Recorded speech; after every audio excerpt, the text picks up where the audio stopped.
time? It is time for us to do what we have been doing, and that time is every day. We'll know in a very short period of time, but it looks like it could be something that will be not good. Believe me, not good. I see issue with that. And again, hey. You're not going to be able to insult your way to the presidency. That's not going to happen. I don't know who created Pokemon Go,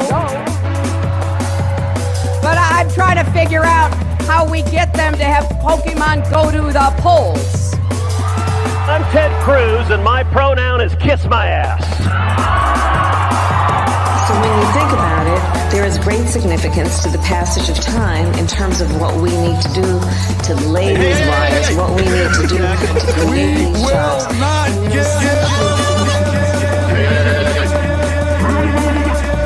America is a nation that can be defined in a single word.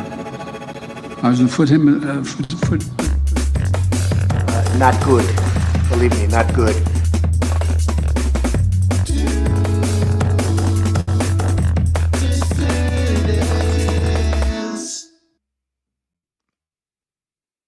Hello, dissidents. Welcome one and all to a Tuesday matinee edition of the Do Dissidents podcast.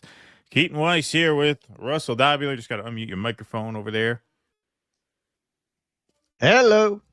Thank you, everybody, very much for being here. Nice crowd to start things off on what is obviously a horrible day after a horrible night, something that we saw coming for quite some time. So we can't say it's a surprise. It's a surprise, but it's always a shock to, open up Twitter and, circa 2024 all year, that news feed looked all too familiar. Yeah, we knew that was coming. We Yeah. knew that was coming. I mean, Trump almost begged them to do it a few weeks ago. He did. Yeah, whatever you want to do, you have our full support. He did. He tried to get them to break it on February 15th. That's the tweet. I pulled that for our exhibit, and I had to pull that from our previous exhibit because we were not to pat ourselves on the back. We were some of the only ones who noticed that he tried to break the ceasefire a month ago, and now it has been broken. But folks, we are joined today by a very special guest. He is a journalist and a comedian, the former host of Redacted Tonight, current host of his new show, Unredacted Tonight, which is available both on his YouTube channel, Lee Camp, and at unredactedtonight.com. Please welcome the man you all know, Lee Camp. Lee Camp, great to see you, Lee. What's up, Lee? Hey, guys. Really excited to be here. Thanks for having me. Really appreciate it. Oh, of course. Absolutely. We met for the first time on Kit's show on Hard Lens. I see Kit's in the chat here. What's up, Kit? Shout out to Kit. It's great to have you on. Obviously, you went live about the end of the ceasefire this morning, which we're going to get to. That's our first real segment of the day. I was just trying to scoop you. Right. You're just trying to scoop us. Yeah, exactly. Yeah.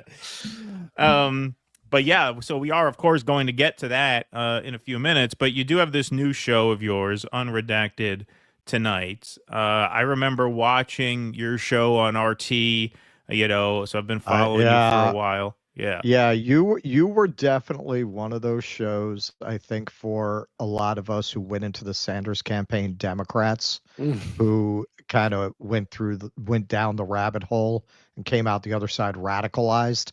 You kind of had to replace your entire media ecosystem. Yeah. And your show was definitely, for me personally, I think for a lot of people, the replacement for political comedy that aired on the corporate media like Daily Show, most obviously. But yeah, I was watching your show every episode you dropped during those dark days. Thank you. I'm honored. Yeah, I think that story is not unusual, and a lot of people know that after 8 years, RT America entirely was sanctioned into oblivion 3 years ago, along with my show. And I did some, I've been doing plenty of things. I've been very busy, but I only recreated the show 4 weeks ago. brought it back as Unredacted Tonight, and it's now completely independent, not connected to RT or anyone else. It's just my own thing. I mean, I'm kind of lucky in that when we were doing Redacted Tonight, I was writing all my own stuff anyway, so it's not like I needed a team of Daily Show writers and everything else.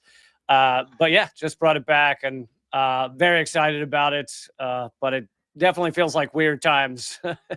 Well, what was it like working for RT? Because obviously you've had entire, pieces written about you and your time at RT. I remember there was a New York Times piece about you, and obviously in certain like liberal class circles, it has a reputation, but my experience watching, RT hosts, they're some of the most independent, free-thinking people I've ever, watched or read. Chris Hedges was on RT, obviously you, Fiorella Isabel.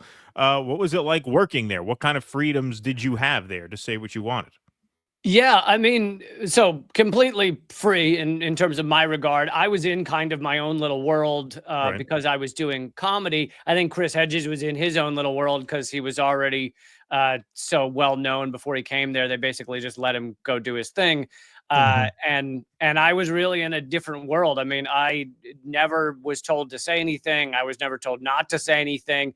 And I knew from day one in 2014 that as a comedian on television, national or international TV, as opposed to YouTube, this opportunity would never exist again. I was amazed it existed at the time, that you could have that level of freedom. I mean, you like anyone would have a brain cell knows that like The Daily Show or John Oliver may do some impressive things here or there, but they are still accountable to a very large corporate structure. The excellent book that was written about The Daily Show right after Jon Stewart left actually has a few pages where they say basically anytime they insulted a corporation, if they were connected to an advertiser, they had to call the corporation before the show and try and convince them that it was okay to make fun of them because it's cool.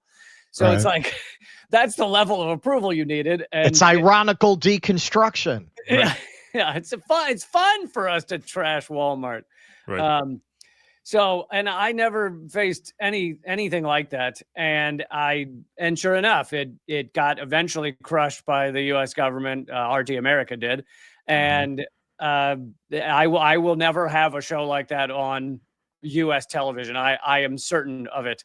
But luckily, we live in a world now where I can recreate this show as Unredacted Tonight and put it up on my YouTube. And, hopefully people will find it and enjoy it. So. Right. And now you'll have an AI censor bot throw you off the air instead of a higher up. Now I just have the self-censorship of YouTube where you're like, listen, if I say the word genocide, that's probably going to knock my views down. Right. Yeah, no, it's we talked a little bit about this when I met you on Hardlands last week, where you said in a way now, I think it was you who said this, that in a way now you have more freedom on the network TV airwaves than you do on the internet.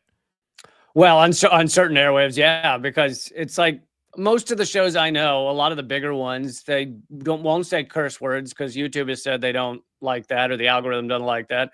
They're, we're leaving out the word. We've done all right. Yeah, we've done okay. Yeah, that's one of the things that's one of their suggestions we just ignore entirely. Just ignore, yeah. We a lot of programs are leaving out the word Nazi because they don't want to show that to like. And so some of the most horrific shit in the world, like a genocide in Gaza, there's a lot of YouTubers are like, yeah, it's not going to be good for the algorithm. No, it's great. I mean, I have one video in our segment today that I made sure there's no blood. I made sure there's no dead bodies. You try to capture the essence of what's going on there. It's very hard to do that without a lot of blood and guts, but you have to make an effort. But go ahead. It's an interesting question because creators, performers, artists, they always had a censor if they wanted to reach a large audience. Rod Serling created the Twilight Zone because he figured the censors would be too stupid to get the metaphors on the social issues he was trying to comment on if he couched it in science fiction structures. It seems like we had this very brief period where the internet was pirate radio, right? Where you could just go do anything and they weren't paying attention to it. And now we're almost back at the days of advertising Lucky Strikes and We can't say bad things about cigarettes. I think you're absolutely right, and I think not enough is made of this. That there was a window of freedom online where a time when the internet was available on everyone's phone. So we're talking 2008 roughly to like 2016. And I just saw my numbers crash after 2016. My Facebook, which was one of my largest platforms, just became frozen in time, like a extreme shadow ban. And my other platforms as well.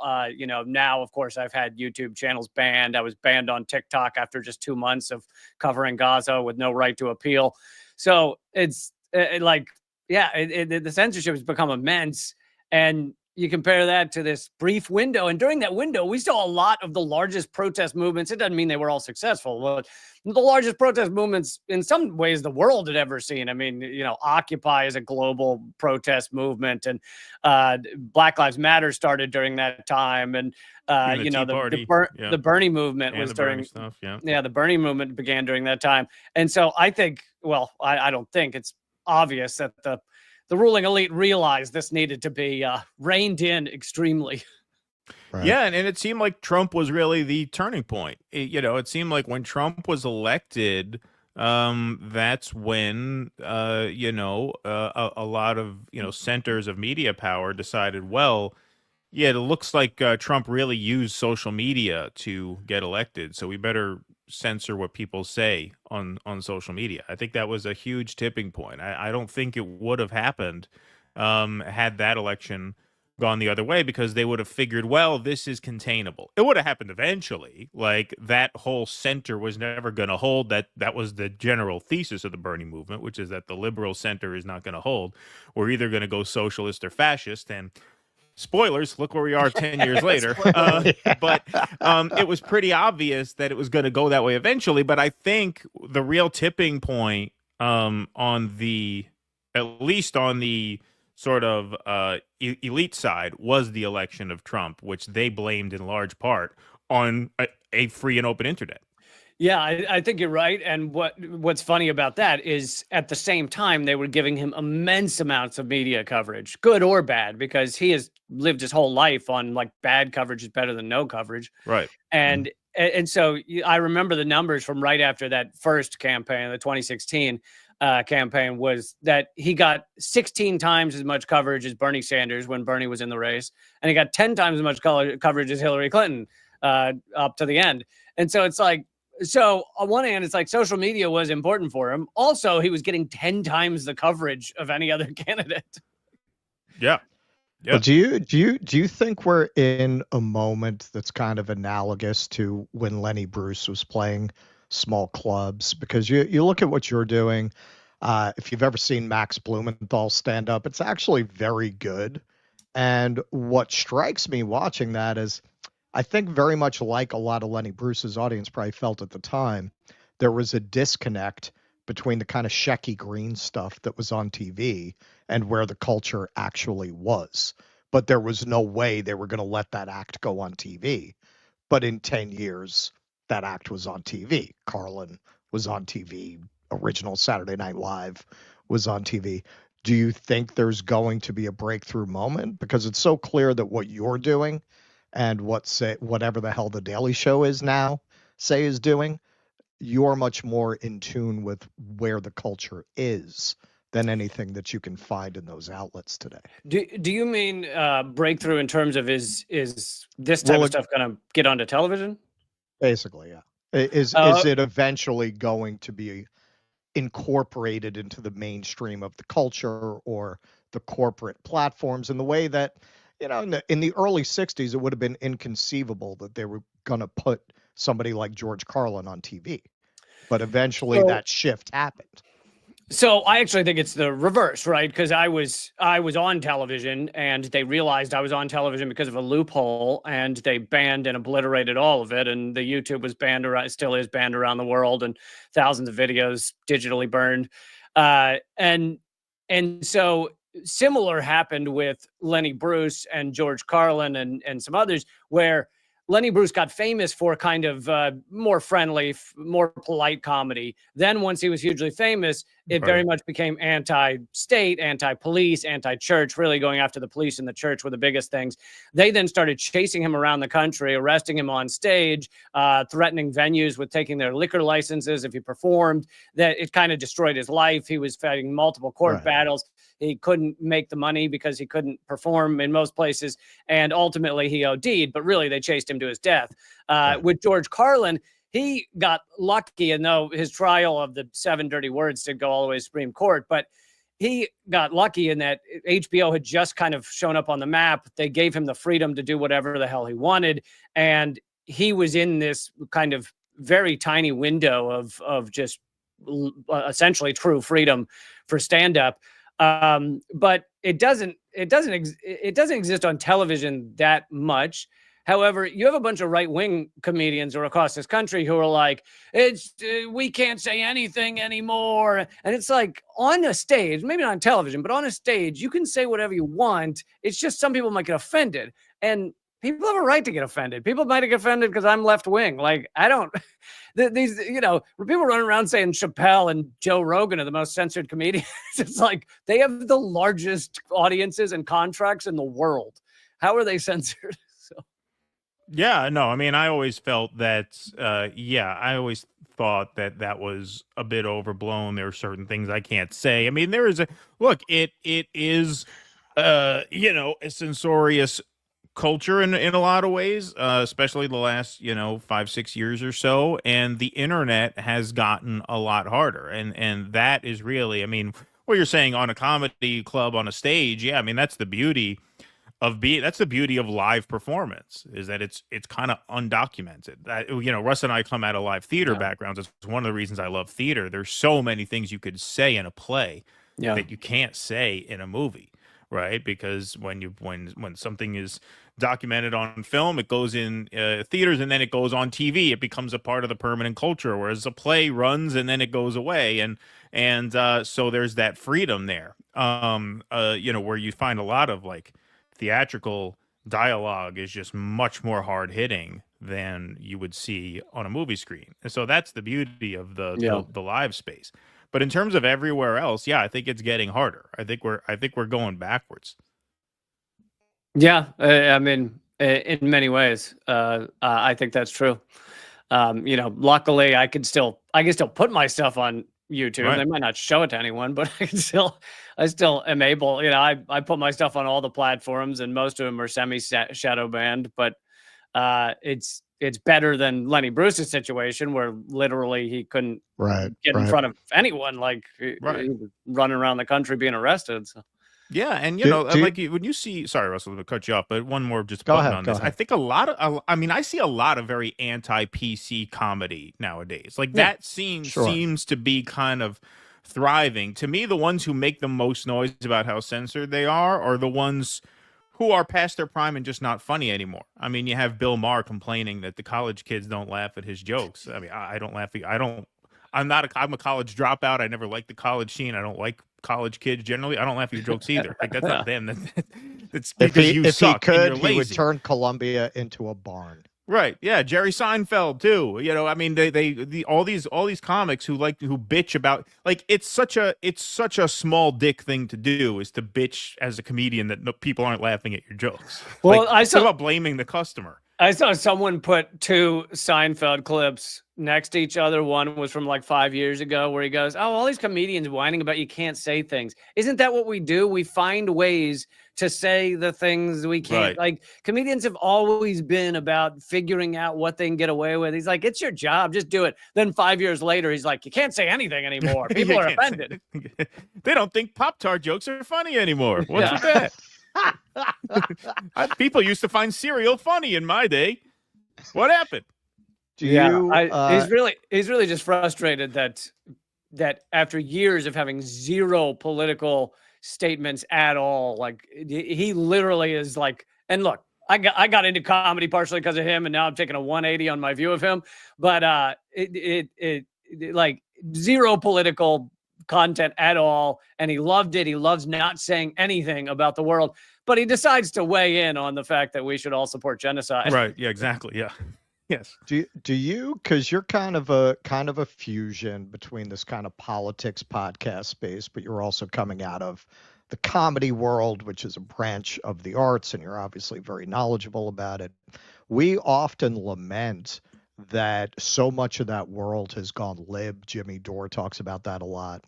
That it both feels like it's a revolution without dancing, which is very bizarre. Feels like there's no art really for people to gather around. And also, as somebody who is doing this fusion, do you find it hard to get people who have artistic talent who are not libs who will actually collaborate with you? Yeah, we did have trouble finding correspondence for Redacted Tonight back in the day.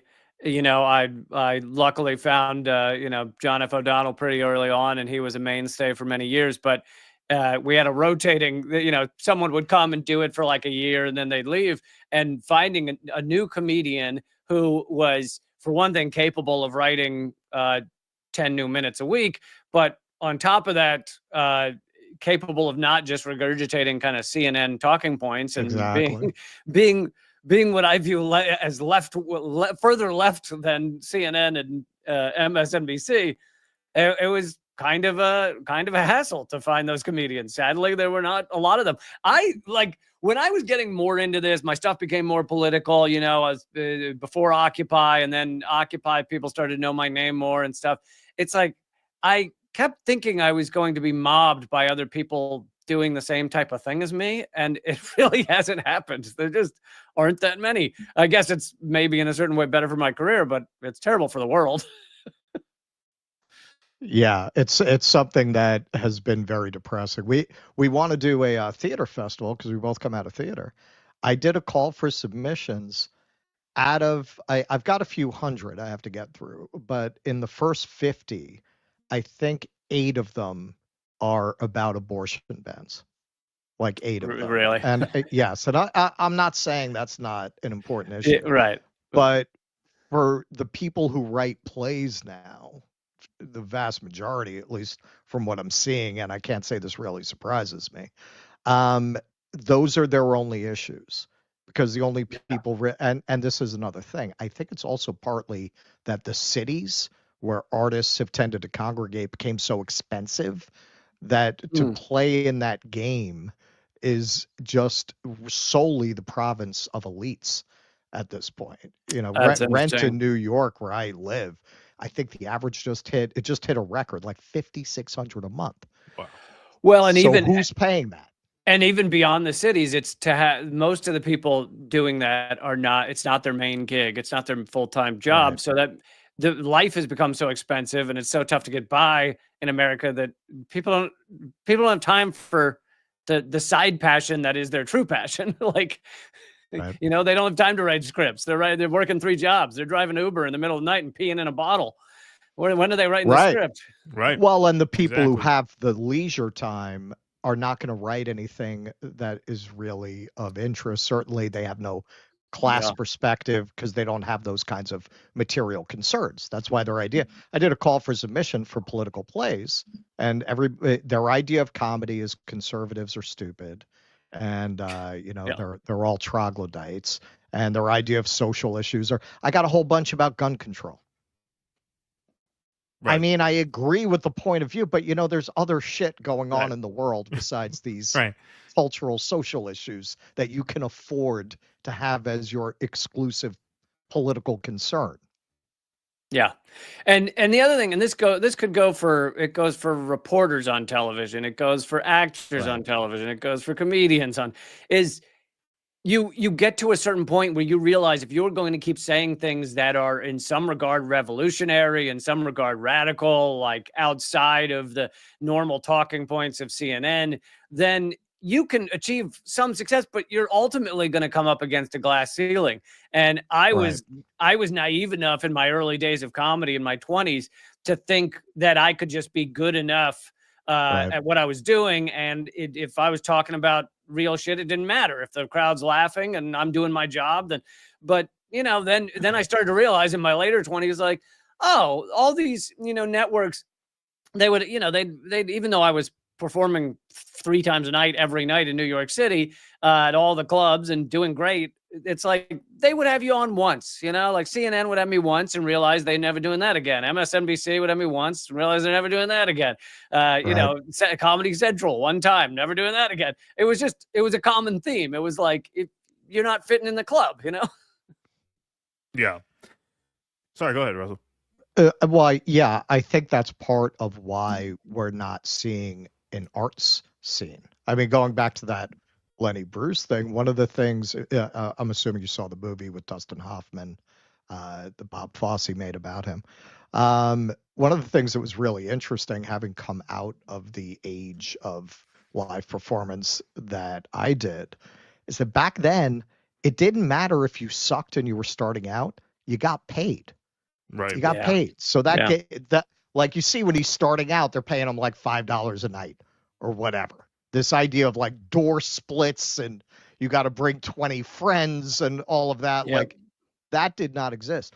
There's no financial support for anyone who's going to kick out the fence other than really like these kinds of venues, which have their own problem. It's so easy to cancel people. And I think that might be why you're not cultivating a real left art scene to accompany left politics. Yeah, I think all that's true. And it's true with comedians in New York. And, luckily I was making my living touring colleges where you can make some money. But when I would do shows every night in New York City, and they're paying like $10 a spot. And during those years, the early to mid 2000s, a couple comedians got together and started to create a comedian union that didn't last very long, but it lasted long enough to force the clubs to up it from $10 to $25 a spot. And then like 2 years go by, the union disbands fairly quickly. And I'm going to perform at Caroline's, one of the biggest comedy clubs. And they paid me $10 again instead of the 25. And I said, why? I thought it was 25. And they said, oh, well, that's, not on Tuesdays. Or they had some excuse. And I was like, just the tiniest thing. Right. Wow. All right. Let me just put the website up. Don't worry. We haven't wrapped you yet, but I'm going to wrap the clip here. Unredactedtonight.com is the website where you can find Lee's new show, and you could also find it on Lee Camp YouTube. All right, Lee, do you want to hang out for a segment of ours? I would love to talk about Israel, so yes. All right. Now, we know you've done so already today, so you've already had your share of genocide talk today, but we do my cup of genocider. Yeah, there you go. We got 1,300 strong in the YouTube chat. Smash that like button. Smash that subscribe button. 705 strong on the Rumble chat. Thanks, everybody, for being here today. We're here, of course, with Lee Camp. All right, we got horrible news last night. Horrible news. I first saw drop site tweet outs at 8:35 p.m. on the East Coast in America. Breaking: Israel resumes war on Gaza. The Israeli Prime Minister's office, Prime Minister Benjamin Netanyahu, and Israeli Defense Minister Israel Katz have instructed the military to take forceful action against Hamas in the Gaza Strip. Medical sources in northern Gaza have confirmed to Drop Site News that aerial bombardments are being heard across the entire Gaza Strip from north to south, everywhere, literally everywhere, said one source. So they dictated the statement from Netanyahu's office here. So Prime Minister Benjamin Netanyahu and Defense Minister Israel Katz have directed the IDF to act forcefully against the Hamas terrorist organization in the Gaza Strip. This comes after Hamas repeatedly refused to release our abductees and rejected all offers it received from the U.S. President's envoy, Steve Witkoff, and from mediators. The IDF is currently attacking targets affiliated with the Hamas terrorist organization throughout the Gaza Strip with the aim of achieving the war goals defined by the political echelon, including the release of all our abductees, living and dead. From now on, Israel will act against Hamas with increased military force. The operational plan was presented by the IDF at the end of last week and approved by the political echelon. So Mohammed Safa tweets, Gaza is being decimated. There is now nowhere else left to go. Israel is now bombing more than 1.7 million civilians trapped in Gaza. A massacre is happening in Gaza right now, and the world is silent. So, of course, by Hamas targets, they just mean they're carpet bombing the entire place. What else is new? Now, Abu Bakr Abed is a contributor to Drop Site News. He has a great X handle, so I encourage you to follow him there. And he recorded some audio that Drop Site published in addition to these original reports. The audio on this is a little low, but it is subtitled. 2 in the morning, several airstrikes have occurred in central Gaza, particularly around me and in Deir al-Balah. There was a home that was struck. Many casualties have arrived at the hospital. We've been hearing the ambulances very, very repeatedly and relentlessly over the course of the past hour. And then we've been hearing intense gunfire along the eastern outskirts of Deir al-Balah. So there have been 5 airstrikes with shells from Israeli tanks along the eastern outskirts of Deir al-Balah. And here around me, there have also been some airstrikes, and gunfire has been reported, and we've heard it in many areas across central Gaza and here in Deir al-Balah. So ambulances are still moving around Deir al-Balah, taking casualties, taking fatalities to the hospital. We're talking about women, men, and we've heard the wails, we've heard the screams of our neighbors, of people around us. So it's been a very, very terrifying situation, and we're just like all the families as the call for the Fajr prayers. People are preparing for suhoor. People don't have food. People don't have what we can. We as a family don't have what to eat right now. So it's a starvation along with bombardments. It's a very, very horrific situation. Warplanes are still hovering overhead, and Israeli drones are still buzzing intensely as well. So I don't know what to say, but everyone here is absolutely terrified, frightened, and I don't know what to say. So here's some more pictures of the terrorists, quote unquote, who were the targets of these strikes, supposedly. Of course, majority women and children dead and injured last night. Gaza notifications breaking inside the emergency department at Al Auda Hospital in Al Nusrat, central Gaza. A large number of wounded and victims have arrived following intense Israeli airstrikes on the Gaza Strip. So here is some footage. Now, it's unclear to me which hospital this is from, but this is a tweet by Ryan Razbiani. I don't even know what to say. The images are brutal, mostly children. From what I have seen at his writing, over 250 Palestinians in Gaza were killed tonight while they were sleeping, over 300 injured. As of last report I saw when prepping the show, the casualties were north of 400, injuries north of 500. I don't know if either of you guys have seen updated numbers since then. That was of a couple hours ago. Yeah, I saw over 400. Yeah, so over 400 is the last confirmation. Now, as I mentioned in the previous segment, it is difficult to find footage like this that's suitable for YouTube. But so there's no blood or you know, dead bodies in this. But this does give you a sense of just the panic and the terror that Israel wrought upon Gaza last night.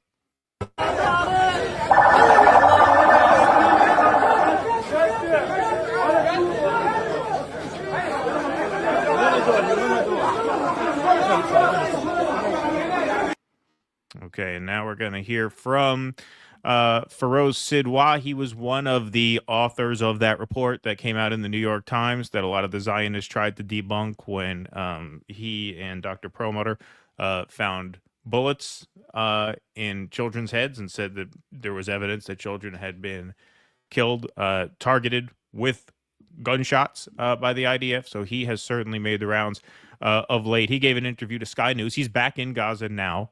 And here he is describing what he saw last night at Nasser Hospital. What have you witnessed overnight? So just utter carnage and destruction overnight. I was here in Gaza a year ago during the peak of the fighting in Khan Yunis, and the mass casualties back then looked exactly like the mass casualty that I saw today. Mostly children. The other half are mostly women, and occasionally there's a man, but I'm pretty sure the man has nothing to do with any of this that's going on. I did 6 operations overnight. Half of them were in small children, so probably 6 and below. I wasn't exactly sure their ages, but it's probably about 6 and below. Most of them are going to go on to die, unfortunately. I'm told, I don't know for sure, but I'm told that about 40 bodies were brought to the morgue directly. And, but yeah, it was just utter carnage, as usual, when you drop bombs on tents. That's what happens. Now, here is Dr. Mohammed Mustafa describes the horrible situation in a Gaza hospital after a night of nonstop Israeli bombardment. This is really, really tough to take, but here he is. We've worked throughout the entire night. We haven't stopped. The bombing has been non-stop. We've run out of ketamine. We've run out of propofol. We've run out of all painkillers. We can't sedate anyone. We can't give them any analgesia.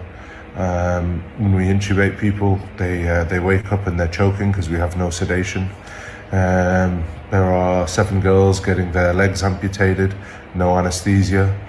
The bombing is still going on. The room is still shaking. I haven't slept. We went to bed at about 1 o'clock, and at 1:30 the bombing started. It's about 10 a.m. now. I've just gone back to my room. I'm lightheaded, I'm dizzy, and I mean, it was just mostly women and children, burnt head to toe, limbs missing, heads missing.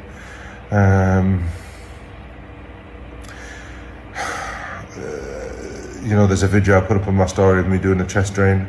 The gentleman that did the chest drain, and he died on the way to the CT scan. There's another video of 3 girls laying on a bed. That's his 3 girls, who are now orphaned. Their mother didn't even make it into the hospital. She was killed along with their other sister. I don't know what to tell you. I was here in June, nothing to this intensity. This is unbelievable. And the bombing is still going on. The rooms are still shaking. The screams are everywhere. It's insane. I need to just take 15 minutes, or even an hour, just to rest, to go back in there and go back down again. I feel awful to leave, but I've been there all night and I haven't stopped, and my legs are shaking and I feel dizzy and lightheaded. The smell of burnt flesh is still in my nose.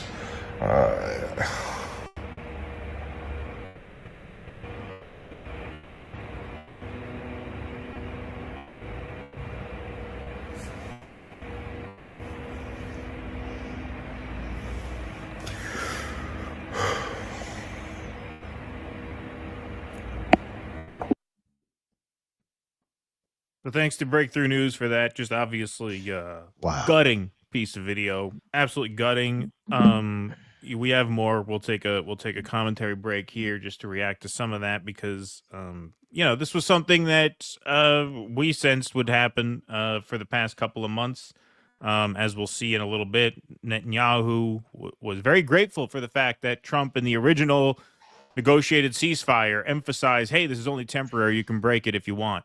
And we knew it would come to this eventually. Yes, the 5D chess. And what makes this, I think, especially deadly and devastating last night is the fact that it is coming out of a ceasefire where you didn't have safe zones and unsafe zones. You had a ceasefire, so the people were sitting ducks just like they were right after October 7th. And so this was one of the deadliest nights of the entire war. North of 400 dead. That's the official count as of now. It's probably 2 or 3 times that. I'll turn the floor over to you guys for a bit.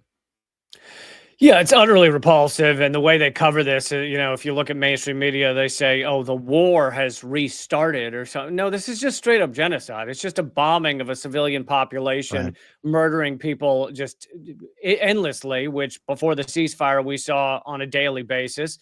And if you look at the numbers, they don't fit with the percentages of modern warfare. Modern warfare is all disgusting, but rarely do the number of children murdered go above 6 or 8%. 8% would be kind of crazy. And in Gaza, we're seeing 45% of everyone killed is a child. Israel's just utterly destroying the population, killing and everyone they can get their hands on. They specifically will, they'll have the AI program, Lavender or whatever the other one's called, find that someone, they have some connection maybe to Hamas, so maybe they're something militant or something. Well, we'll wait till they walk into their house with multiple generations living there, and we'll murder them and their entire families. And they'll watch them walk. So it's not like they couldn't murder that one guy. They want to kill the entire family. Obviously, they've destroyed, I think it's 85% of all schools have been bombed. Almost all hospitals have been bombed. They're bulldozing cemeteries, which is like another telltale sign of ethnic cleansing to erase the history of a population. It's just laughable to watch mainstream media go, oh, this is a war. This is not a war.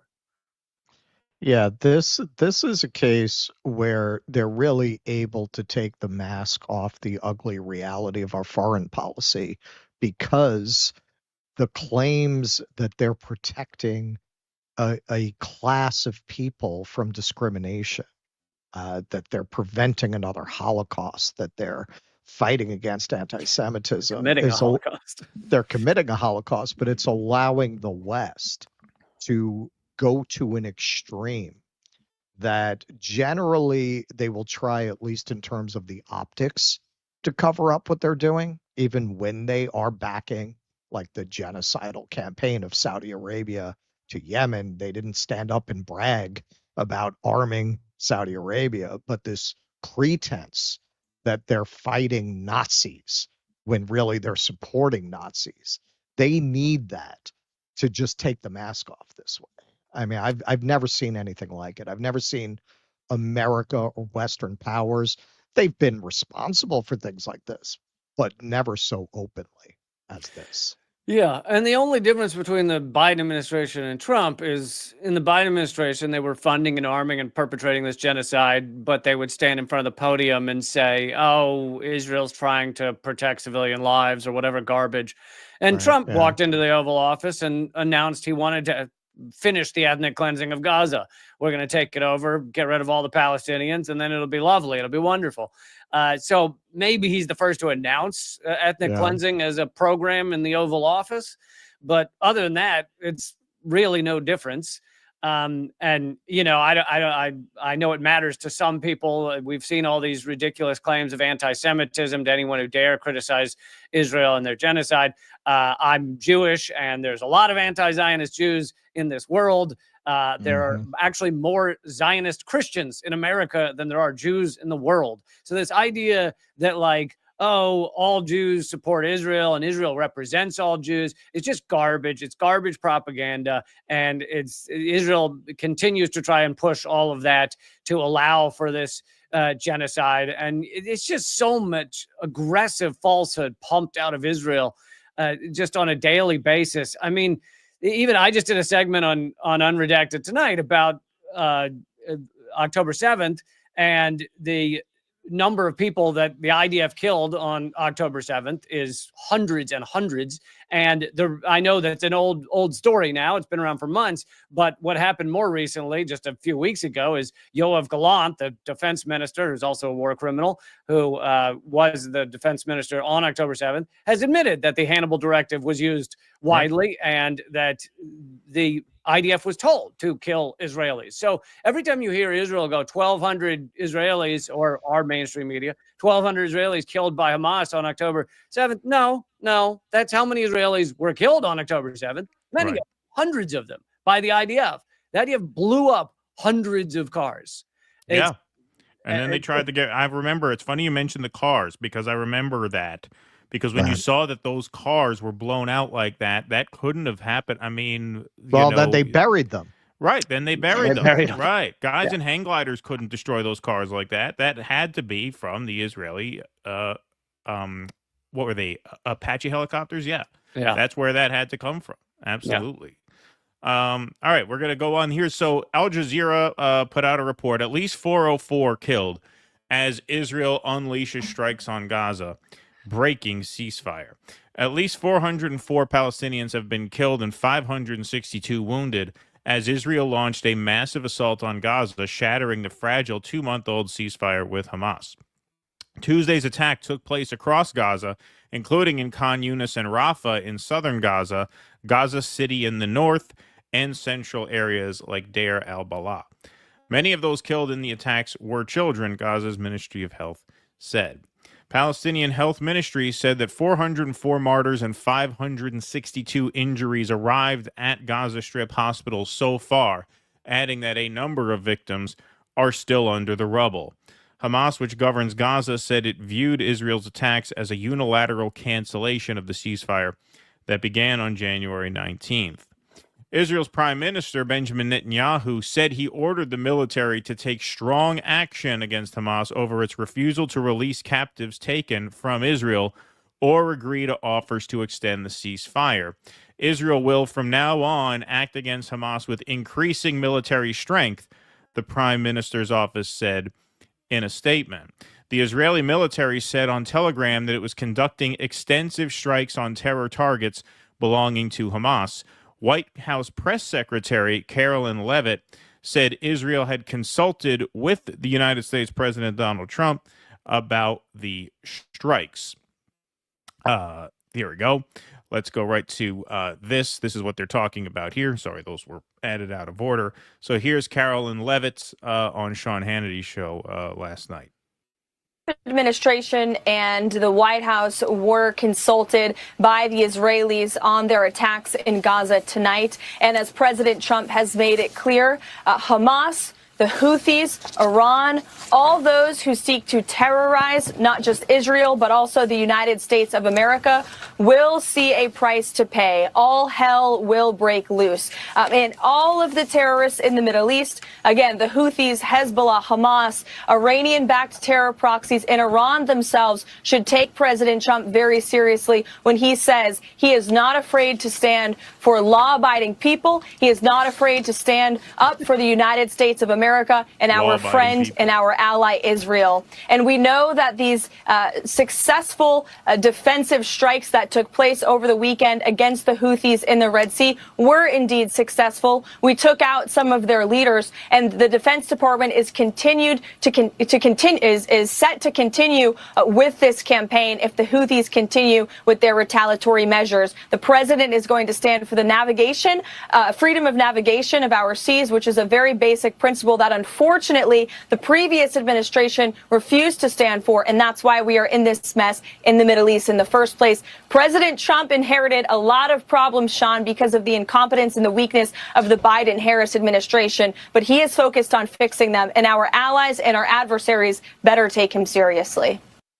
So, see, just unhinged there. Negotiations on the second phase of the ceasefire deal, which would see the release of nearly 60 remaining captives and the establishment of a permanent ceasefire, have been at an impasse over Israel's insistence that the first stage be extended until mid-April. Hamas has released about 36 captives in exchange for nearly 2,000 Palestinian prisoners since the start of the ceasefire. So yeah, this is another reason why we predicted, and we prayed we were wrong, but we're not, that it would come to this, because it was very obvious that Netanyahu was seeking to extend phase one of the ceasefire for as long as he possibly could, to get as many hostages back as he possibly could without committing to a permanent ceasefire. And that's contrary to mainstream reporting, and obviously contrary to what Netanyahu's office or Trump's office would say was really responsible for the breakdown of the ceasefire. It was Israel that stalled the talks. Israel insisted on not going to phase two because phase two would come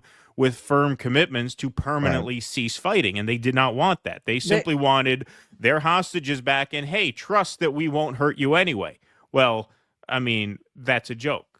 They also cut off all aid going into Gaza, which was a big part of the ceasefire deal. And even when aid was going in, when food was going in, it was not the amount that Israel had promised to allow in.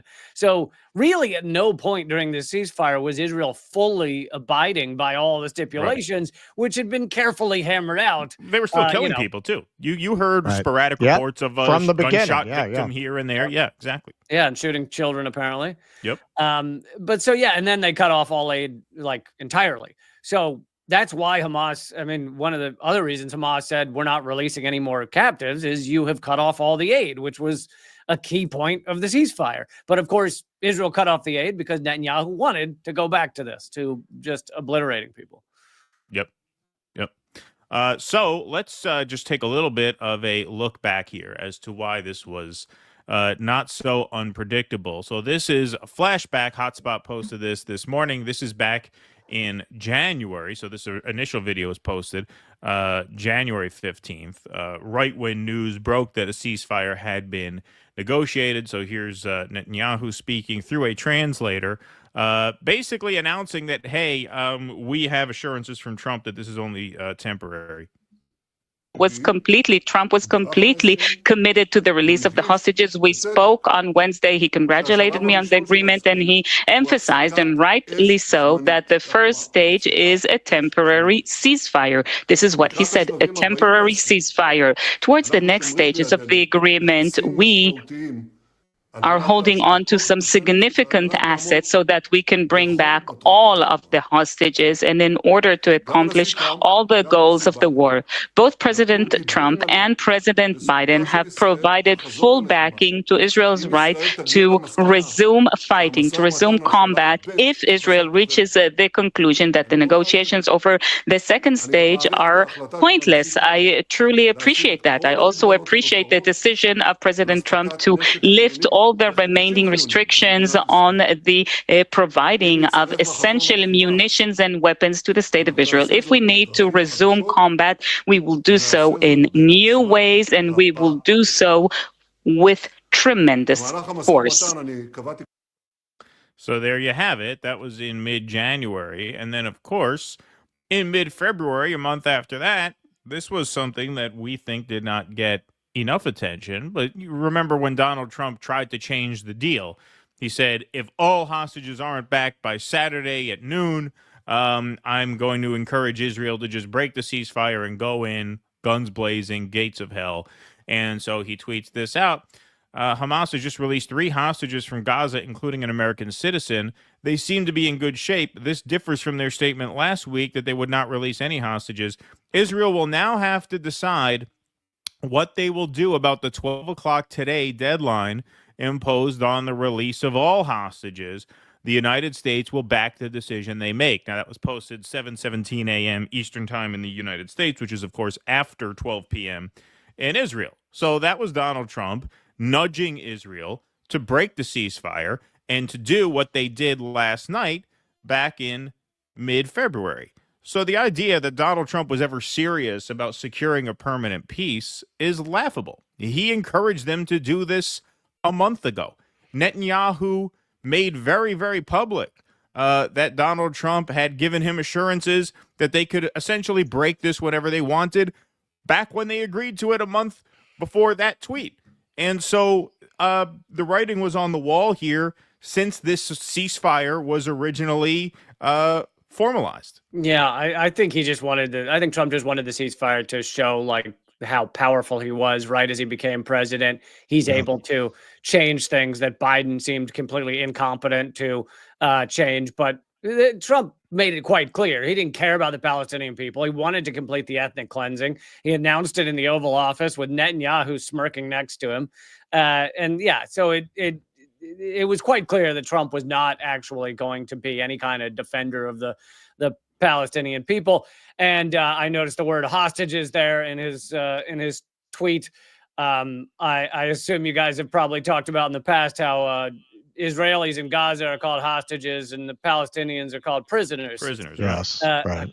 Clear difference. You know, Israel doesn't take hostages. They only take prisoners, even though they had 5,000 before October 7th even began, many of them children. I mean, it is funny how when they report these hostage releases from Israel, you know, Palestinians released, I think a lot of Americans go, wait a second, Israel released 400 women and children. Who are these people? Right, Where yeah. do they come from? Like, people are so confused as to what people Israel had to offer. But they have thousands of Palestinians, many of them not charged charged with anything. But even the ones that have been charged and so-called convicted, reports of what that court system looks like is 3 Israeli judges will often hear a case for 60 seconds or less and decide 99.6% of the time that the person should be locked away for years. It is a laughable kangaroo court for holding hostages that Israel's been perpetrating for years and years and years. Yes. Yep. Go ahead, Russell. Yeah, what I have found over the course of this, and you've probably found the same, and we said this from very early on. This is creating more anti-Semitism than I've ever seen in my life, and the Zionists, while creating it or hiding behind it, is a justification for their actions. If you've got the people pushing the narrative that Jews are evil, that the Yazis had a point, that they were trying to control these people because look what they'll do if you let them loose, that there's a shadowy network of these people around the world controlling governments and manipulating the economic system. I have seen more people who either didn't have an opinion about that or, just kind of vaguely had that opinion, fully go into embracing that opinion and finding the arguments of people who already had that opinion very well developed, persuasive than I have ever seen in my life. And I've seen it grow since October 7th exponentially. Yeah, I think 2 things are happening in terms of anti-Semitism, both caused by Israel. One is Israel has worked very hard over many years to get people to conflate the state of Israel with Jews worldwide. And by doing that, then all of their behaviors become the behaviors of all Jews, and therefore criticism is anti-Semitic, etc. Well, that means that now as they commit mass genocide in such a horrific way, that success of that propaganda makes people around the world go, oh, the Jews are doing this, as opposed to Israel's doing this. And the West doing it. Yeah. Right. Yeah. Really Israel along with the U.S. government. And so that has created anti-Semitism because Israel's been successful with their garbage propaganda.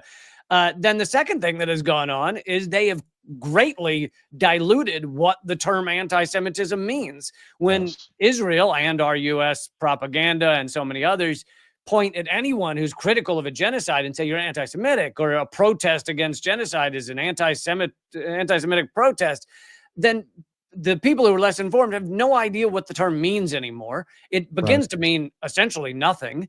And so it actually completely destroys a term, which is important if you want to fight actual, real anti-Semitism. You need an actual, real word and understanding of it. And all of this is caused by Israel. All of this is caused by their theocratic apartheid doomsday cult. What could be more damaging than for people to think Judaism is synonymous with the images they're seeing coming out of Gaza? That's by definition what Jews are for. It's very dangerous. It's horrific. And as I mentioned before, there are millions of anti-Zionist Jews. There are millions of Jews around this world who say Israel does not speak for me, who are just floored by how disgusting Israel's behavior is. And we should not all be grouped together as one thing. Absolutely. All right, I want to go to not a different gear, not to switch gears, but this is an interesting piece of video here. So this is Feroz Sidhwa. He's a surgeon. We saw a little piece of his in the last block that we did. Through the night, surgeon Feroz Sidhwa was operating on young children at Nasser Hospital, trying to save their lives. The interviewer asks him if he can see arguments on both sides, meaning of the ceasefire. So why a TV news anchor would ask a question like this to a doctor is beyond me to begin with. Right. Like, it's not for a doctor to opine on that. But just to show how obvious it is that Israel is responsible for having broken the ceasefire, his answer is, as the tweeter describes here, pretty spot on. So let's take a listen.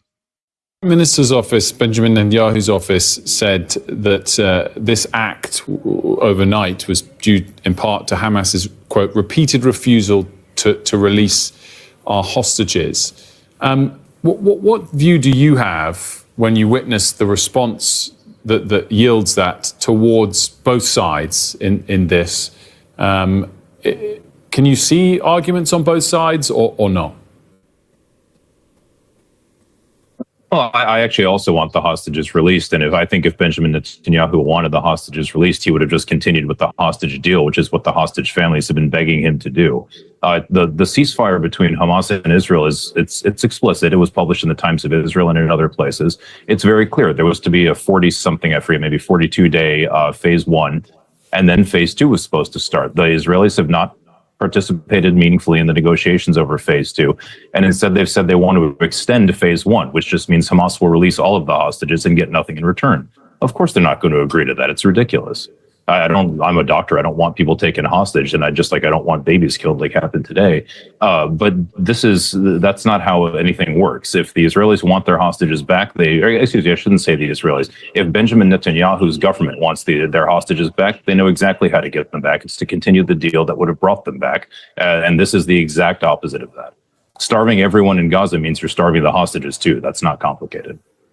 Yeah, and starving women and children as well. So how is it that a doctor, he doesn't do news commentary for a living. He's not a journalist. How is it that a doctor is so much better versed in the facts of the case, in the terms of the ceasefire, than the guy who gets paid to sit at a desk and tell people in the West, in this case, Australia, which maybe not geographically West, but they are honorary Westerners. How is it that a doctor is better informed than him? A doctor is only better informed than him if the guy asking the question is just being ignorant on purpose. And this is very much of a piece. In the past 12 hours, we've seen, as you mentioned, Lee, in the last piece, how, the insistence to call this a war instead of what it is, which is a massacre, a genocide. And also, there has been reporting, you've seen headline after headline, that Israel is simply targeting combatants, which is just plainly untrue, according to everything we see and everything we know. When the UN did the report in October last year, not only what you said about the age distribution is true, which is the largest cohort of deaths is 14 and under by far, but you see equal numbers of boys and girls being killed, equal numbers of males and females. So the idea that these are targeted strikes is just laughable, and that really just demonstrates how the media just gets this wrong on purpose in the most egregious ways, that he could just be schooled by a doctor there whose job, it's not even his job to know that, and he knows it and can rattle it off flawlessly. Yeah, and I think you're right. It's that media clown's job to try and pretend that there's some kind of both sidesism to this, and I like to play the game of even if there were a Hamas militant in a hospital, you still can't blow up a hospital. Of course. Even if there were a Hamas control room, whatever the hell that is, under a hospital, you still can't blow up a hospital and murder 100 people and children. It's just like, why are we even having these discussions? It's horrific. It's war crimes. It doesn't matter if the garbage that Israel's saying were true. You couldn't behave like this. You can't kill 48,000 people because a couple of your hostages were taken. It's just so ridiculous to even entertain these so-called moral discussions. It'd be like if there was a school shooter and someone said, well, just blow up the whole school, then you'll get the shooter. Right. Okay, fine. Yeah, that's absolutely. Do you see both sides that maybe we need to blow up the school to get that shooter? Well, this is where the racism and the chauvinism really comes into play, because of exactly the example that you gave. I would give the example of a bank robber. If a bank robber goes into a bank in, Texas, and they take the bank hostage, would we be okay if the government were to just say, well, I guess you just have to blow up the bank? Yeah. No, of course, that's unacceptable. Yeah. But they're using the country as a human shield. Right. We have no choice but to bomb the entire country. So here is one of Sky News's. Oh, sorry, Lee. Go ahead. Well, because you brought up human shields, just the other day, there's an IDF currently serving IDF soldier who gave an interview.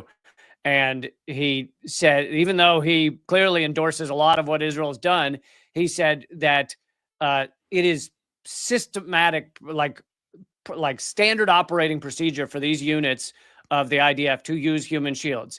They have each unit has four essentially slaves, Palestinians, innocent Palestinians, that they send into buildings to see if they get blown up, to send into buildings to see if they get shot.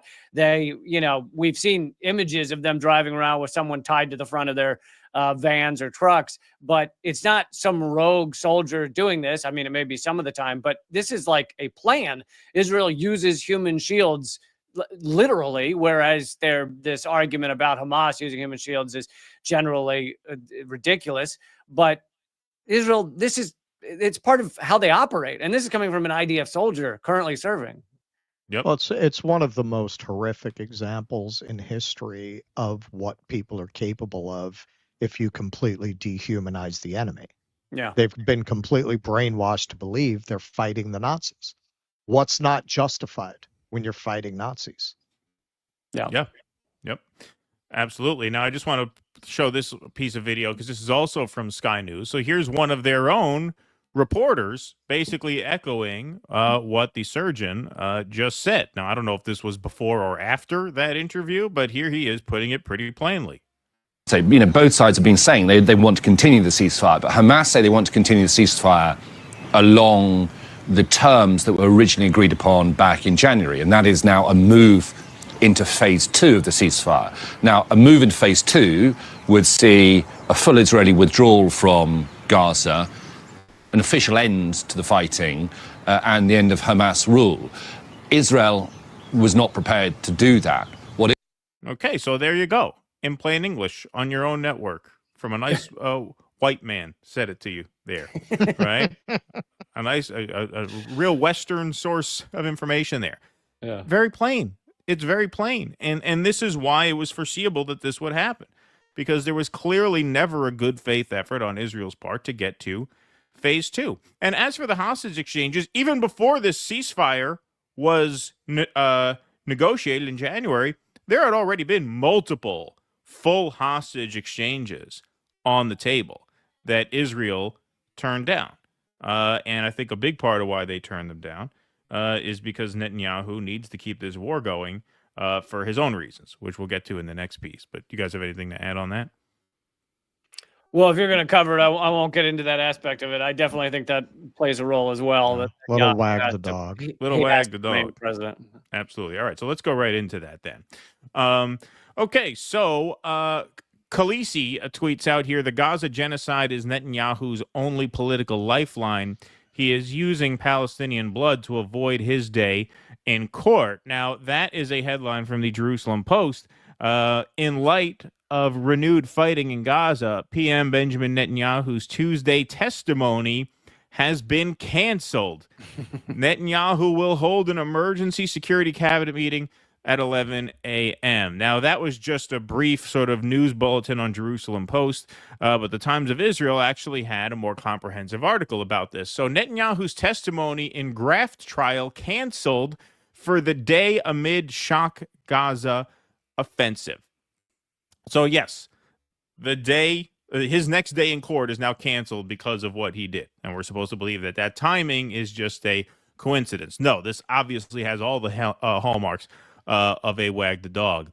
Prime Minister Benjamin Netanyahu will not testify as planned in his corruption trial on Tuesday following Israel's surprise attack on the Gaza Strip, which ended a 2-month ceasefire. In his request that the court cancel the hearing, Netanyahu said the prosecution had approved the motion. Hours ago, the IDF commenced a military operation in the Gaza Strip, read the request. This morning at 11, an urgent security consultation will take place that will include the Prime Minister, Defense Minister, and the heads of the IDF security apparatus. The hostilities were renewed as protest groups were set to hold a mass demonstration in Jerusalem Tuesday night over the premier's plan to oust Shin Bet chief Ronen Bar. Critics of the premier have cast the plan as a bid to shirk responsibility for the Hamas onslaught and to thwart a Shin Bet probe, against his top aides for alleging ties to Qatar, which backs Hamas. So it looks like they are starting to suspect some foul play regarding October 7th itself. The Walla News side noted Barr was not among the security chiefs said to be participating in the urgent security consultation cited in Netanyahu's request to cancel Tuesday's hearing. Netanyahu has frequently requested that hearings in his corruption trial be canceled so he could handle the war in Gaza. Hearings were also canceled for 3 weeks following the premier's prostate surgery in late December. Got out of that one, too. Called in sick that time. Last month, judges granted Netanyahu's request to hear his testimony twice a week instead of 3 times a week as originally planned. The premier had failed to come to court 3 times in any week since his testimony began in December. Lawyers on both sides of the trial, now in its 5th year, have said the premier's testimony could last until April of 2026, so 1 more full year. Netanyahu is on trial in 3 corruption cases. He faces charges of fraud and breach of trust in Case 1000 and Case 2000, and charges of bribery, as well as fraud and breach of trust in Case 4000. Case 1000 revolves around allegations that Netanyahu and his wife Sarah received expensive gifts illicitly from Hollywood media mogul Arnon Milchan, worth some $700,000 and $191,000. $191,000 US. I mean 700,000 whatever their current shekels. Yeah, 700,000 whatever their currency is what I mean. Yeah, and that Netanyahu violated conflict of interest laws when he provided Milchan with assistance in renewing his long-term U.S. residency visa and sought to help him with tax issues. In Case 2000, the prime minister is accused of fraud and breach of trust over his alleged attempt to reach a quid pro quo agreement with the publisher of the Yedioth Aharonot newspaper, Arnon Moses, whereby Yedioth would give the prime minister more positive media coverage in exchange for legislation weakening its key rival, the Israel Hayom Free Sheet. Case 4000, see if this fact pattern sounds at all familiar. Also known as the Bezek Walla case, is the most serious the prime minister faces, in which he is accused of authorizing regulatory decisions that financially benefited Bezek telecommunications giant shareholder Elovich by hundreds of millions of shekels. In return, Netanyahu allegedly received favorable media coverage from Walla News site, which Elovich also owned. Netanyahu denies wrongdoings and claims the charges were fabricated in a political coup led by the police and state prosecution.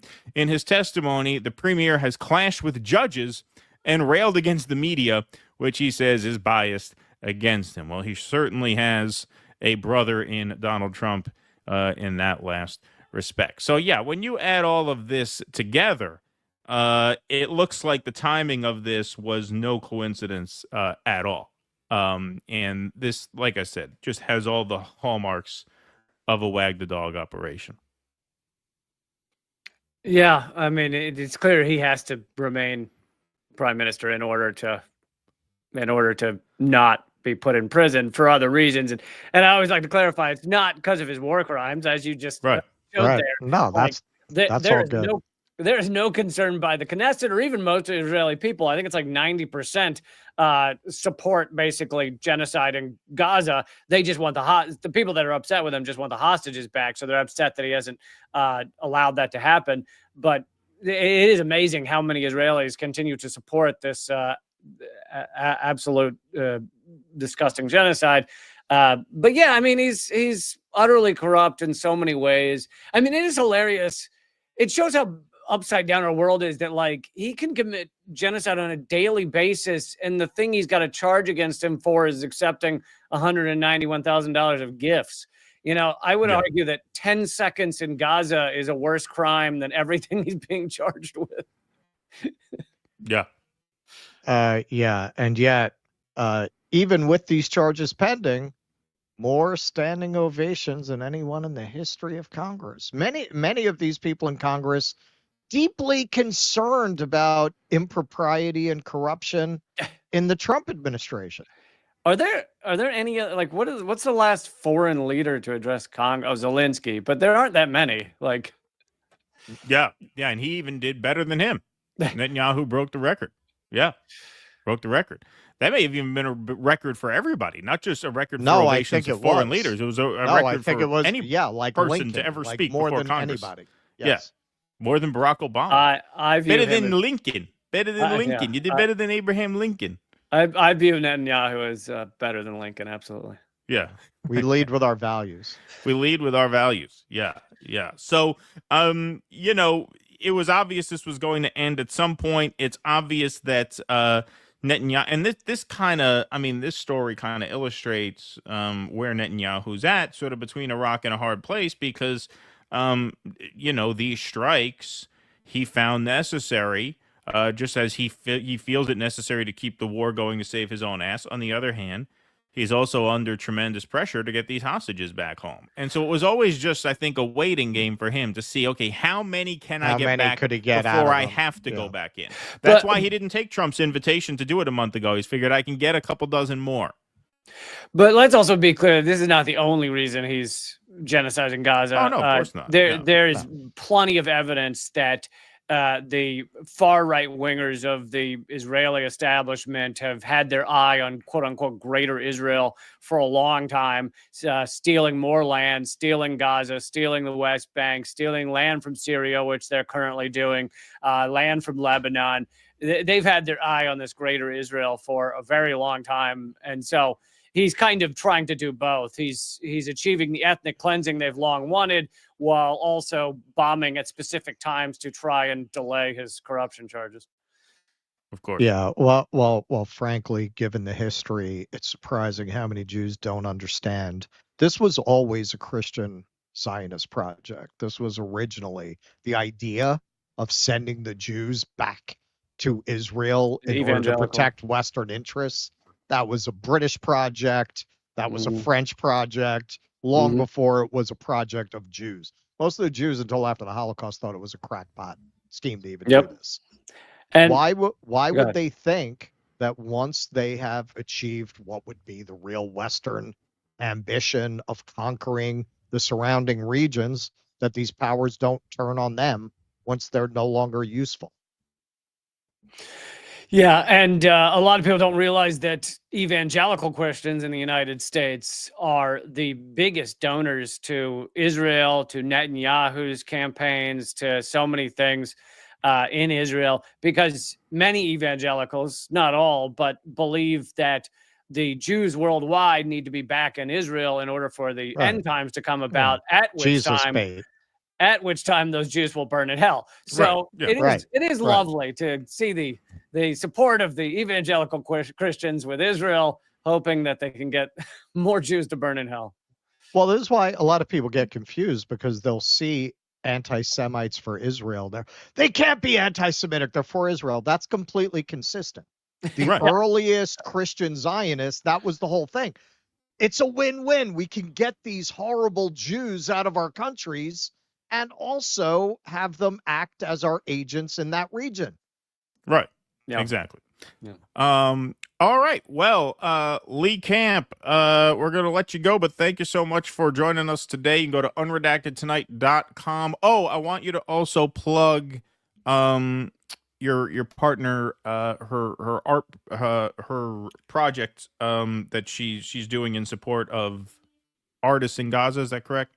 Yeah. She for several months now, she's had an effort to have some artists in Gaza. She prints their media here in the U.S. and then sells prints of the media, and 100% of the money goes back to these artists in Gaza. And just last night, one of them was murdered in these bombings. And he, I have become very familiar with these prints. There's, 15 or 20 of them. And one of the most popular ones are these amazing paintings of this little Gazan girl holding flowers in front of the border wall. And the artist who made that print was murdered last night, along with his wife and family, because that's what Israel does. They don't, and who knows whether he was targeted as a artist, because they're afraid of artists, professors, poets, journalists, all these people have been targeted, or whether it was just, Israel just killed him for other reasons and his family for other reasons. But anyway, she's on Instagram and Twitter. And if you go to her Instagram at Radical Eleanor, the pinned post is about this project to sell these prints and get some money to Gaza. And you can contact her anyway, any of those ways, through Instagram, through Twitter, at Radical Eleanor, ELEANOR. All right. So follow Eleanor Goldfield there, and follow Lee Camp at unredactedtonight.com. You could also find Lee on YouTube. Lee Camp Unredacted Tonight is the YouTube channel, so go there and subscribe to Lee's channel. Lee, it was great to see you again. Thank you so much for taking the time to be here with us this afternoon. Thank you. I really appreciate it, guys. Keep fighting. Absolutely. Thank you, bro. Thank you, man. Great to see you. Bye-bye. Lee Camp, everybody, round of applause in the chat. Great guest. That was a great time. Thank you guys all very much for being here. 1,700 strong in the YouTube chat. 1,000 strong over on Rumble. Appreciate that very much. Let's read some super chats and Rumble rants. Michael Castillo, thanks for the $5. Good day, gentlemen. I took the 6 connected to the F to Jamaica Queen to take pictures of Donald Trump's childhood home. Yep, there you go. You find it out there. You were a couple of blocks from my granddad's house. Oh, there you go. Or what used to be his house. What used to be. He passed away quite a while ago. Michael Castillo again caught the F to Jackson Heights. I walked and took pictures of Malcolm X's home he lived in before his death. Awesome. Well, you got a nice trip to New York. I don't even know where that is. Yeah, I don't know where his home was either. Black Spock, thanks for the $2 super sticker. Mr. Riffley, thanks for the $5. The ICC should issue an arrest warrant for Donald Trump. Is anyone talking about that? Yeah, no, they certainly should.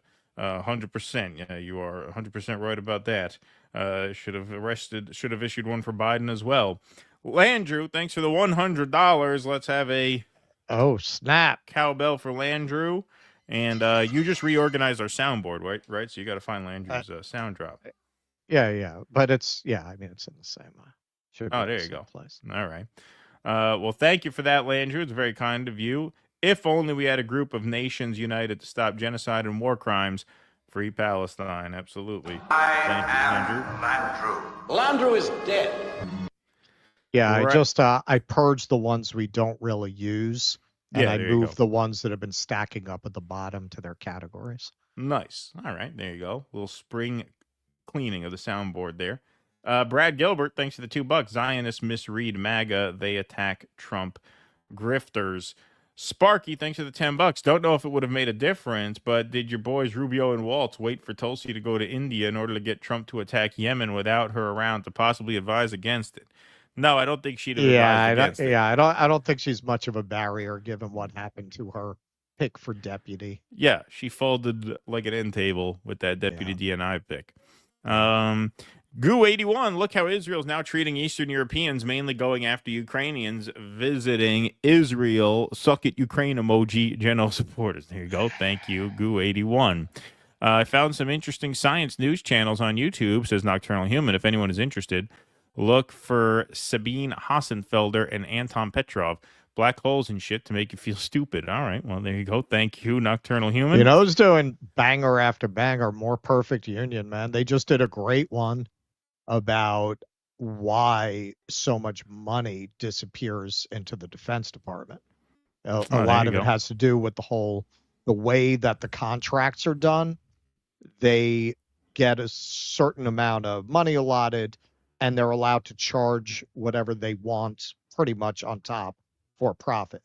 So this gives them no incentive to control costs. They're going to get reimbursed no matter what they spend. Right. It'll all be worth it, says Noah Goop, when RFK slaps a health warning on the double Slurpee. Yes, thank you very much. Hillary Hinton, the evil queen in Snow White, says magic mirror on the wall instead of mirror, mirror on the wall, which obviously means that we've switched timelines. Mandela is dead. Long live Mandela. Thank you, Hillary Hinton. Appreciate that very much. All right. We're going... hang on. Before you move on, I want to clarify something because we got so many people commenting on this. So when we did the British backpacker thing, which it was very popular, actually, that video. So I mentioned that people from Commonwealth countries in England, they have reciprocity. I wasn't suggesting you could just walk into the country. Like you have to apply. Right. But for up to 2 years, you can. So my point was, why would she sneak into the country to work when she could have just applied and worked there for 2 years? Right. Like, The point why of the trip on the was not to Canada work. side were they sticklers like that with a Brit? Right. If she was trying to work, she'd have gone through that process. Like, I have dual citizenship. I can't just fly to Malta and open a business. I don't think. I have to go through some process. Yeah. But I mean, if you were to go there and the border people thought that you were for some reason deciding to hatch a scheme to work illegally in Malta, and they saw that you could work legally in Malta, why would they think you would do it that way? Right. Why would I do it that way? Exactly. All right, folks, we're going to move right along. Just a program note. My wife had something at work come up that could not be avoided because of staffing issues at a certain hospital. It's very incompetently run nowadays. So we will believe me, not good. Not good. Believe me, not good. Normally she could work around it because normally if something like this happens, she would just pick up a Saturday shift. But my twin boys turned 6 years old on Saturday, and so that's their birthday. So she had no choice but to take a Thursday shift. Got their birthday coming up, so that'll be fun. But long story short, well, actually, long story not that short. I'll send them some like Mao Zedong dolls or something. Yeah, right. Yeah, exactly. Yeah. So because of that, she's forced to pick up a Thursday shift, and I am without childcare. So we will be doing what is normally our Thursday 12 p.m. show on Friday at 12 p.m. So no Thursday show this week. We're going to move it to Friday, which means Caleb Maupin will be joining us on Sunday night. We were going to have him on this Thursday, but we had just no choice but to move a couple things around this week. So we will be live Friday at noon, and then once again, obviously, Sunday night with Caleb Maupin. So that is the program note for this week. No Thursday show. We're going to do Friday midday instead. Okay, let's keep on moving. Okay, so Donald Trump, when it rains, it pours, right? When you're going to warmonger, you warmonger all the way. And boy, Donald Trump really just deflated the peace candidate balloon of bullshit these past few days because he obviously bombed Yemen before Israel bombed Gaza again. And obviously, yesterday, midday, he escalated his threats against both Yemen and Iran, most notably here, the government of Iran. So let nobody be fooled. The hundreds of attacks being made by the Houthis, the sinister mobsters and thugs based in Yemen, who are hated by the Yemeni people. I don't know. They seem to get big turnouts at their rallies. I don't know how hated they are by the Yemeni people. All emanate from and are created. They get bigger crowds than you, I got to tell you that. And are created by Don't Iran. tell them that. Yeah, I got to say. Yeah, there will be a World War III when he listens to this. We will have triggered World War III. You're going to get us deported to an El Salvadoran prison. Yeah, right, exactly. Yes. Spreading misinformation about his crowd size. Yeah, by the time the judge orders they bring us back, we'll already be there. Yeah, right, exactly. And are created by Iran. Any further attack or retaliation by the Houthis will be met with great force, and there is no guarantee that force will stop there. Iran has played the innocent victim of rogue terrorists from which they've lost control, but they haven't lost control. They're dictating every move, giving them the weapons, supplying them with money and highly sophisticated military equipment, and even so-called intelligence, quote unquote. Every shot fired by the Houthis will be looked upon from this point forward as being a shot fired from the weapons and leadership of Iran, and Iran will be held responsible and suffer the consequences, and those consequences will be dire. Signed, President Donald Trump, President of the United States. I'm sorry. Trump's posts really do read like a satire of a future America where you could just have a drooling moron as president who can barely form a sentence. Oh, yeah. Like we've gotten used to it. But really, if you take a step back, that's just tragic that we have a president that would fire off some. And also, They're big duty heads, and Right. we're gonna make them pay.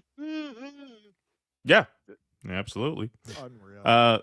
Iran rejects Trump's bullying on nuclear talks as threats ratchet up. So when you add to that, this was reported in the Washington Post the day before Trump escalated those threats. So when you add all of this together, not good, believe me, not good.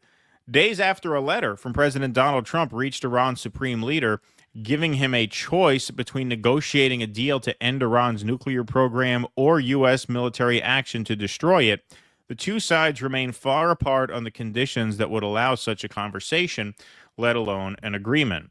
All options are on the table, White House National Security Advisor Mike Waltz said Sunday on ABC's This Week. If Iran doesn't hand over the missiles, the weaponization, the enrichment of nuclear materials, they can face a whole series of other consequences. Waltz's remarks followed a massive U.S. strike Saturday on Iranian-backed Houthi militants in Yemen, who last week vowed to resume their attacks on maritime traffic in the Red Sea.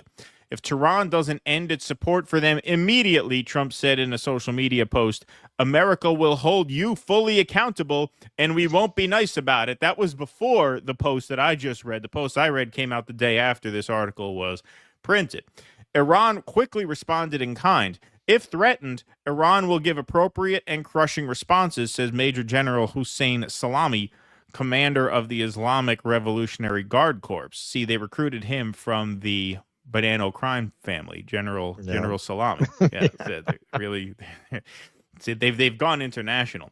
While heated exchanges of rhetoric, you should see his Lieutenant Provolone. Yeah, Lieutenant Provolone. Yeah, Lieutenant Provolone and Colonel Gabagool. While heated exchanges of rhetoric between Iran and the United States are not particularly new, Waltz said the weekend attack on the Houthis was different both in size and in holding Iran responsible. It is Iran that has repeatedly funded, resourced, trained, and helped the Houthis target not only U.S. warships, but global commerce, and has helped the Houthis shut down two of the world's most strategic sea lanes, he said. The attack came amid a number of recent events that have moved both countries closer to the brink. A report released this month by the International Atomic Energy Agency found that Iran has substantially expanded its production of highly enriched uranium and is further increasing its stockpile of near-weapons-grade material, shortening the time it would need to produce a nuclear device. If Iran wants a deal, the path starts with ceasing its escalatory nuclear activities, fulfilling its safeguards, obligations, building international confidence, and allowing the agency to provide assurance that its nuclear program is exclusively peaceful. Howard Solomon, the interim U.S. representative to the IAEA, said at the agency's March 4th board meeting. Okay, now I can't tell you that they're lying or that they're exaggerating. After the WMD hoax, I don't take any of this at face value. And if DOJ wants to audit an agency, I would put this at the top of the list. Now, I know it's international, but I think maybe we should take a look at these warmongering agencies. I'm not saying it's not true. I'm just saying I don't take their word for it. And I think that skepticism is very much warranted given lie after lie after lie post 9/11 about the military ambitions of countries on our hit list. I think that's reasonable suspicion. Yeah, no. I mean, a lot of people who have been talking up Trump would know a lot about lies about WMD. I hope they're going to speak out about this. Yeah, I hope so too. Maybe he's not such a revolutionary after all. Exactly. Now, assuming what they're saying is true and that Iran is actually developing nuclear weapons capabilities at a faster rate than we are comfortable with. Let's assume that's true. That's kind of addressed in this next paragraph. The report elevated concern not only in the United States, but among its European partners who remain in the Obama-era nuclear agreement, which traded much of Iran's enrichment program for the lifting of sanctions that Trump withdrew from during his first term in office, calling it a bad deal and promising he would negotiate a better one in talks that never happened. Okay, so even if we take this report at face value, you still have to say, well, this is largely a function of Trump withdrawing from the nuclear deal and promising more fruitful negotiations that, of course, never took place. It sure looks like, to me, what it looks like is Donald Trump is completely owned by Israel. Israel wants a war with Iran.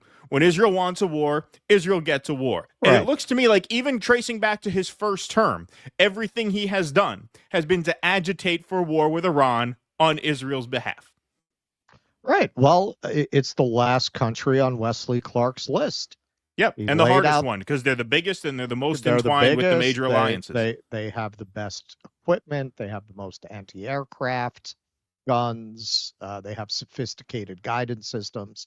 So yeah, they're not going to be a pushover. And frankly, America is a paper tiger. I mean, when was the last time we really unequivocally won a war? Grenada?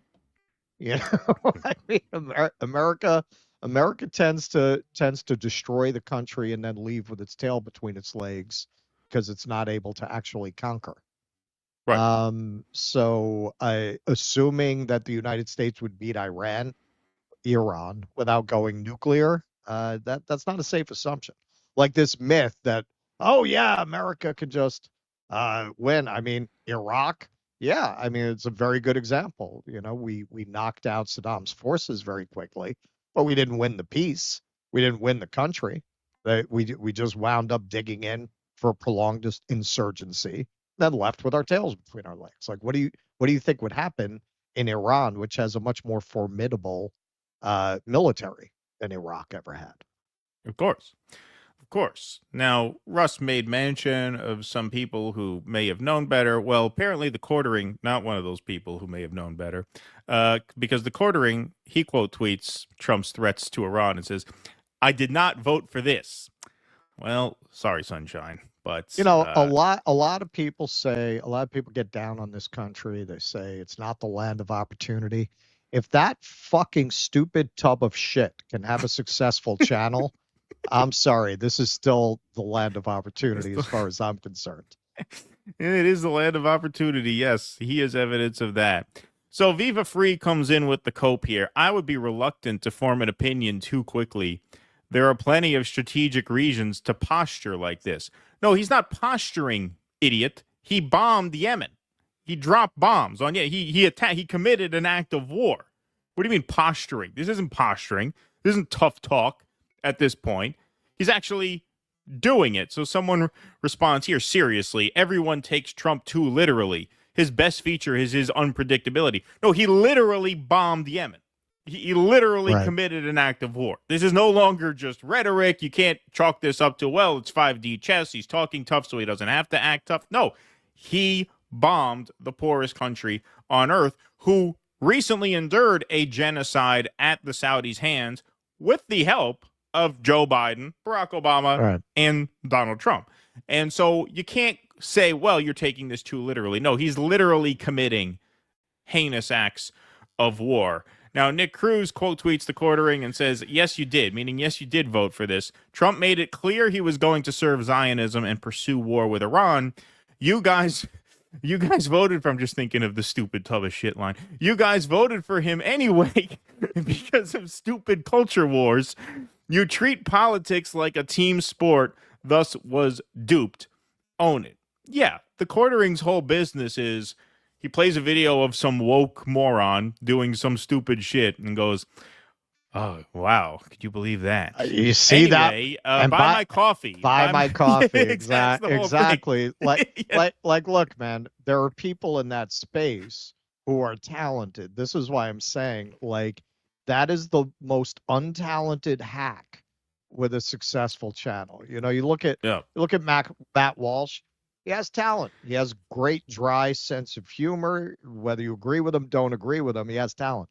This is, if a tub of shit had a beard, it would be Jeremy from the Quartering. Yeah. Yes. And so thanks to Nick for putting that in perspective. Yes, you did vote for this, and you voted for him because he's getting a little out of his lane. He's getting a little, because usually he doesn't address anything beyond like Target tuck bathing suits. But this is the thing, and this is why I thought Nick, had it exactly right here. He said you guys voted for him anyway because of stupid culture wars. Like, these kinds of creators are not used to dealing with matters of this grand importance, right? And because Trump really pandered to their side of the culture war, yeah, that's the water in which they swim, and so it was a no-brainer for them to back him on those grounds. But now you're dealing with something a little bit more important than where the flap on the inside of a pair of underwear at your favorite department store is located. Now you're talking about saber rattling with a major power and agitating for World War III. And in the interim, even if this does not come to World War III, you're committing heinous acts of violence against the poorest and most vulnerable people in the world, both in Palestine and directly in Yemen. Well, and as a result, all of these channels that really traffic in that, they sound increasingly out of touch with reality. Like, dude, nobody cares about Snow White. Shut up. Right. Like nobody cares. Like we're on the verge of World War III. You want to talk about woke Snow White? Like, who gives a fuck? Who Exactly. cares? It comes out Friday. I was supposed to camp out the night before and see it, but now I can't because we got to do the show Friday, and we got to do the show. Exactly. And I'm willing to give that up to do the show. Daredevil has low ratings. Nobody cares. Right. Nobody cares. Nobody cares where. And that, I mean, that's what's interesting, because what are they going to do? They're going to start talking about serious foreign policy issues that they literally know nothing about. Nothing about. You're gonna try to do that pivot. Right. There are people in the space who are smart enough to make that pivot. Jeremy is not one of them. No, not at all. All these Trump supporters claiming they didn't vote for this are pure cringe, just doing damage control after shilling for a Zionist warmonger. For years, someone comes back at him, and the Dems were not warmongers? And he says, nobody said that. How long do you think you can get away with this pathetic whataboutism? Of course, the what about Biden people, are now on the MAGA side. The what about Trump people, the libs whose, response to everything was what about Trump, that's now MAGA. Well, what about Biden when all else fails? Well, were the Democrats warmongers too? Of course they were. That's why we supported neither candidate, and that's why that was the only position that made any logical or moral sense to us throughout the campaign. And of course, people came back at us, well, what are you for? Well, we just covered the Worker Strike Back conference. That represents a lot of what we're for. Keaton advocated very strongly for Rachel Zegler. Yeah, right. Exactly. She is a glimmer of hope in these dark times. But yeah, I mean, like, this to me, I don't want to say it's vindication, because I don't want to be that petty about it, because ultimately I prayed I would be wrong about this and that this genocide would not restart. So I'm not going to dance in the end zone here, but I just want to take this opportunity to make a point that when we tell you there are no good options, this is fucking what we mean. This is what we mean. Like, we don't say that because we want it to be true. Yeah, we say that because that's the only honest thing to say. Yeah, like, I'm not going to sit here and say they were not planning on going to war with Iran anyway. If it had been a Harris administration, you have Antony Blinken there, the Dexter of the Biden administration, would have gone up there and mimicked human emotion and pretended it's something we have to do. But gosh darn it, we feel real bad about it. But clearly this is where things were going. And I must say, when you look at the policy with Israel, when you look at the way they're ginning up war with Iran, it does look more and more like people who said, what makes you think that the deep state didn't want Trump? That looks more and more plausible, because they're getting everything they want. And they're getting the people who would have been most disruptive in protesting about it if it had happened under the Democrats to cheer for it. How is that a loss for them?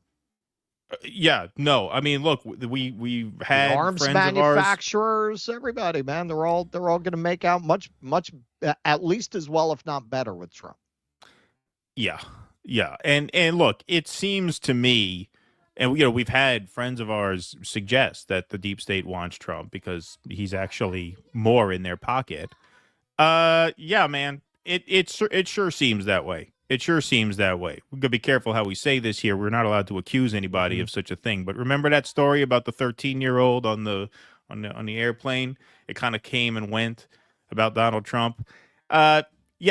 Something like that is going. Like, they clearly have this guy in their pocket. He is clearly controlled by Israel. There's no question. I'm not saying that's true. Just for YouTube, I know we're not allowed to accuse people like that, and I'm not. I'm saying something of that nature. They clearly have him under their thumb. He is clearly controlled by Israel. Clearly, I mean, there's no question. I mean, because he's a he's just Manchurian fast candidate, tracking all of this. just not a Russian one.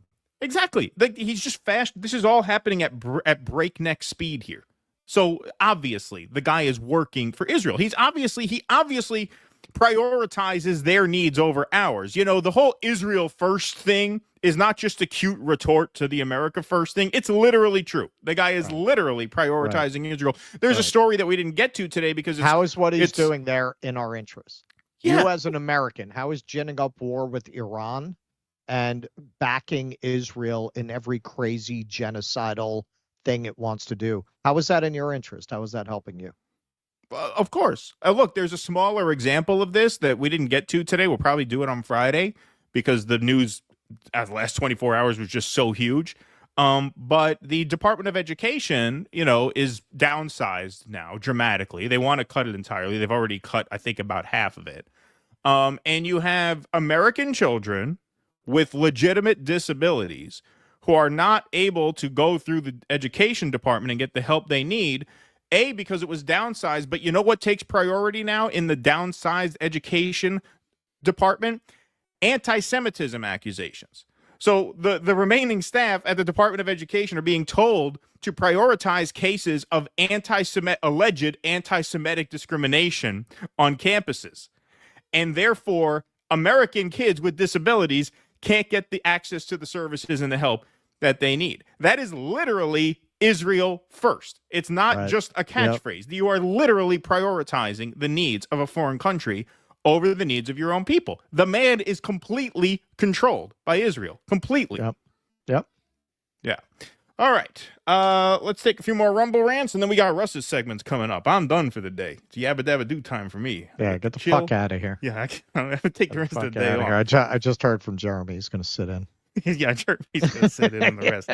You know what I said about him. He wants to show how good he is. Yeah. Sparky, thanks for the $5. Terrific to see the great and insightful Lee Camp on the show. Thank you, Sparky. Appreciate that very much. Kemen G, the most depressing thing is that Israel will get away with everything. Hardly anyone in the West cares about what is happening in Gaza. The college protests are forgotten or mocked.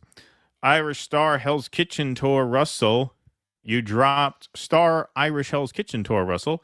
You dropped many historical pearls. Great content. Thank you, ma'am. Durkin. Appreciate that very much.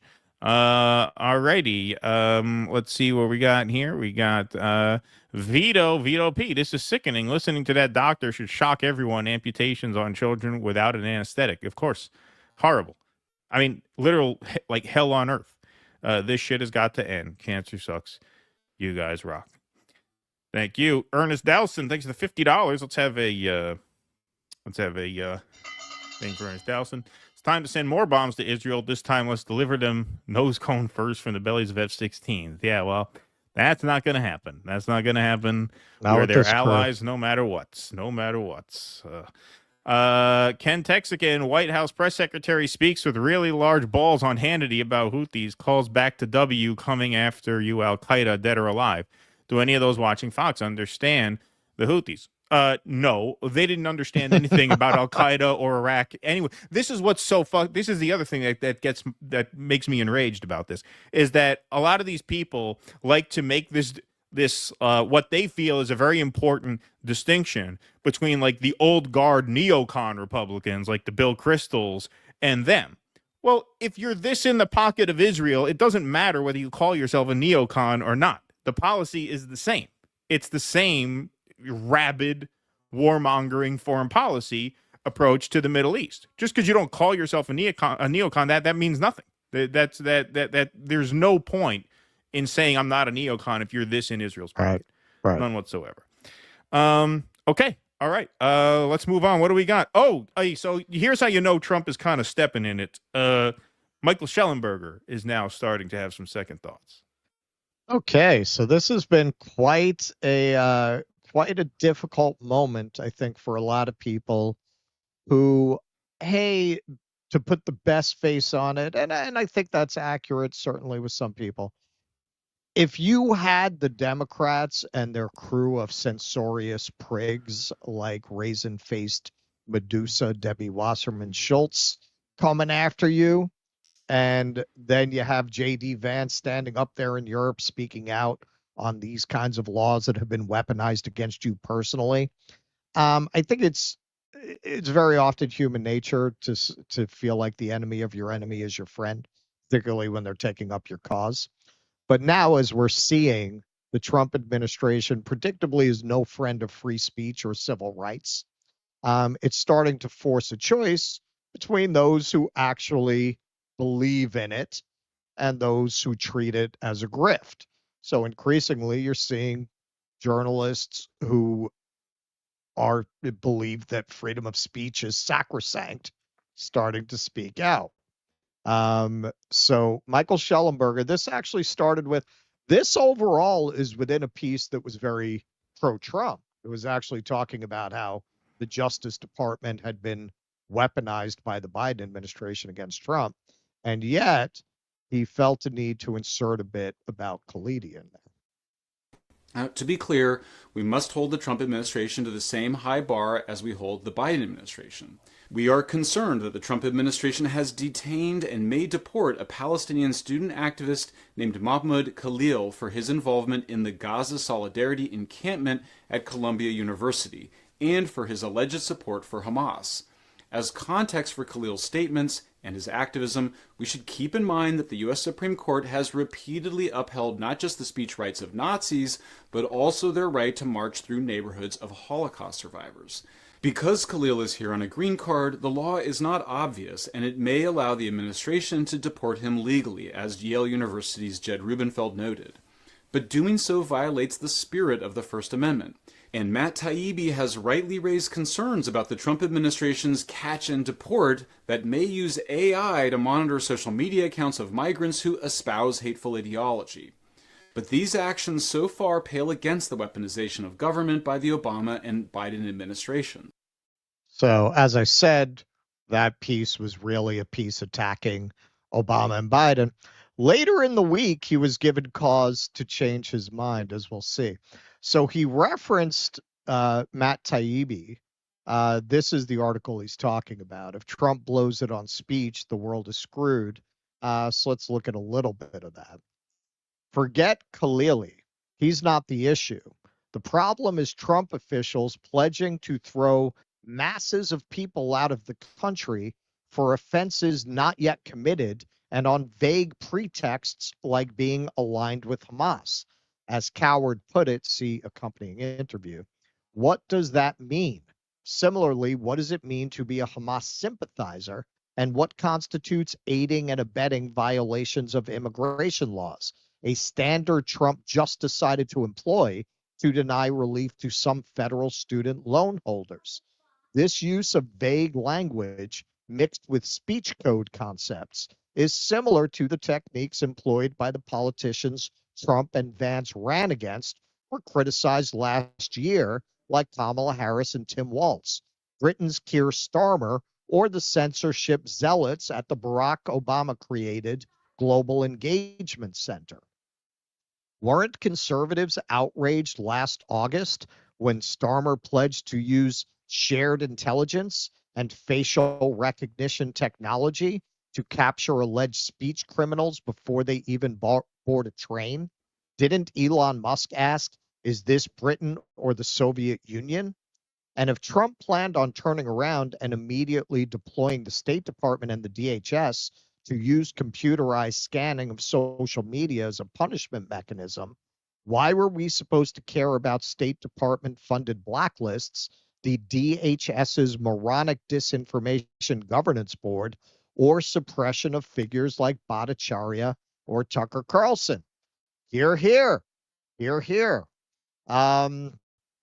So now this kind of escalates these questions, I think, for civil libertarians like Glenn, like Matt, like Shellenberger. the fact that the Trump administration is drifting inevitably, as people paying attention to the escalation and the challenging of court orders and the dragging feet in the face of court orders knew it probably would, to defying a court order. So this is the latest on this. Trump administration claims judge's oral directive halting Tren de Aragua deportation flight was not enforceable. The Trump administration on Monday brushed off a federal judge seeking to temporarily block the president from using an 18th century law to deport alleged migrant gang members, claiming his oral directive, as opposed to a written order, was not enforceable. Quote, you felt that you could disregard it because it wasn't in the written order? That's your first argument?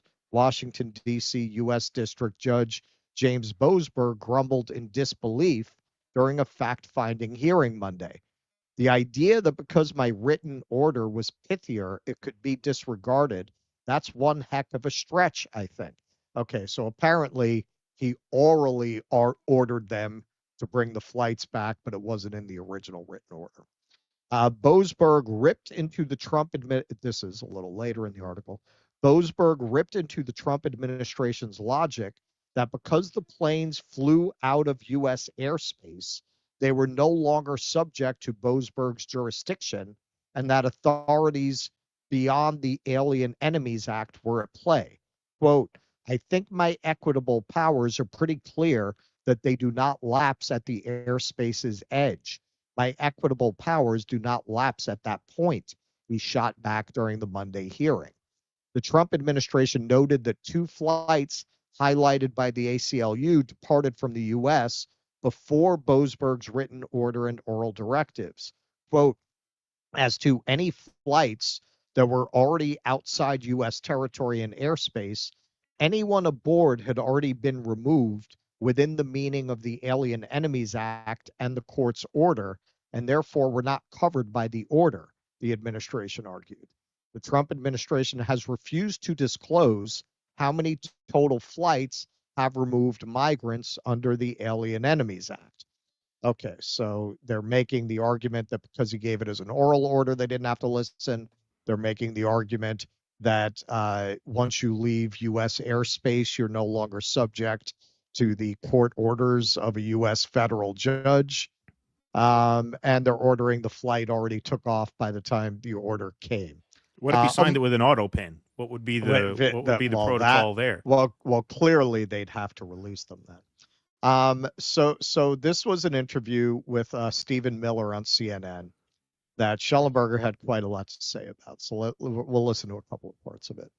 Called the judge's order just earlier today, quote, patently unlawful, end quote, and said that it was an assault on democracy itself. Does that mean that the administration is ignoring this order, and might you ignore future court orders that meet the criteria you laid out? The President of the United States and his administration reserve all rights under the Constitution to conduct national security operations in defense of the United States. The Alien Enemies Act, which was passed into law by the founding generation of this country, men like John Adams, was written explicitly to give the president the authority to repel an alien invasion of the United States. That is not something that a district court judge has any authority whatsoever to interfere with, to enjoin, to restrict, or to restrain any way. You can read the law yourself. There's not one clause in that law that makes it subject to judicial review, let alone district court review. So, Stephen, when you say that this person has no authority at all, this is how our system works. It starts with these judges and then continues up. At what point does it become, in your view, legal for the justice system to be looking at this and making a judgment? And I fail to see how there's any other way but to start with where we're starting here before you get to eventually the Supreme Court. Well, so first of all, there's a term in law, justiciable. This is not justiciable. In other words, this is not subject to judicial remedy. When the president is exercising his Article II powers to defend the country against an invasion, or to repel a foreign terrorist that is unlawfully in the country. He's exercising his core Article 2 powers as commander-in-chief. Is Venezuela This is invading the U.S.? This is a very important point. This is a Title 50 authority. It's a commander-in-chief authority. So just to ask you a simple question, you talk about how the system works. Does a district court judge have the right to direct or enjoin troop movements overseas? Yes or no? Well, Stephen, my question. If you could answer my question first. In other words, is Venezuela invading our country in a way that would apply this way? So I'll answer yours and you'll answer mine. Under the terms of the statute, Tren de Aragua is an alien enemy force that has come here as detailed at length in the proclamation at the direction of the Venezuelan government. The statute says that a president has the ability to repel an invasion or predatory incursion that is directed by a foreign state government. or a government. So right? are we at war with Venezuela? Is that what you're saying? Yes, it is documented more or that less. TDA was sent by the Venezuelan government in the proclamation. And here's an even more important point. Under the Constitution, who makes that determination? A district court judge elected by no one, or the commander-in-chief of the Army and Navy? Okay. All right. Well, according to the Constitution, Congress is supposed to declare war on Venezuela if we are now at war with Venezuela, which he seems to be implying. So if you want to cite the Constitution, that's where you would seek the authority for that. Yeah. So Shellenberger was not impressed. Every single Trump advisor, including and especially Stephen Miller, knows perfectly well that what they did is unconstitutional. So I think rightly he's saying he's just trying to run cover. He knows damn well that you can't just defy a court order. He's not like the Elon obsessed chuds who believe everything they're told about 250-year-olds getting Social Security. He certainly knows that that's the way the system works. It's not like until it gets to the Supreme Court, an order isn't valid. These lower courts' orders are valid, and if you disagree with them, you appeal it up the chain. He knows that. Here's another section that if you really want to see how full of shit he is and how much he's reaching, look at the argument he makes here. Did the administration ignore the order from the district judge? It's a simple question. I've answered it. I've answered it because the Department of Justice has made a filing in the court. But let me make another point. The judge, in this case, put the lives of every single person on those aircraft at risk. Did he know how much fuel was in those planes? Did he know the flight conditions? Did he know the weather conditions? Did he know how many crew hours? Did he know the need for crew rest? Did he know any of that? No. This judge violated the law. He violated the Constitution. He defied the system of government that we have in this country. Because that does seem. Did he know if the moon was in Jupiter rising? He didn't, did he? Does he know how much fuel they had in the plane?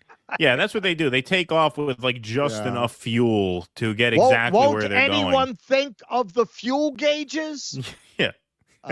Like my Jewish grandfather driving out to Yonkers. He knows exactly how much gas he needs to get there, and he doesn't put a penny more in the tank.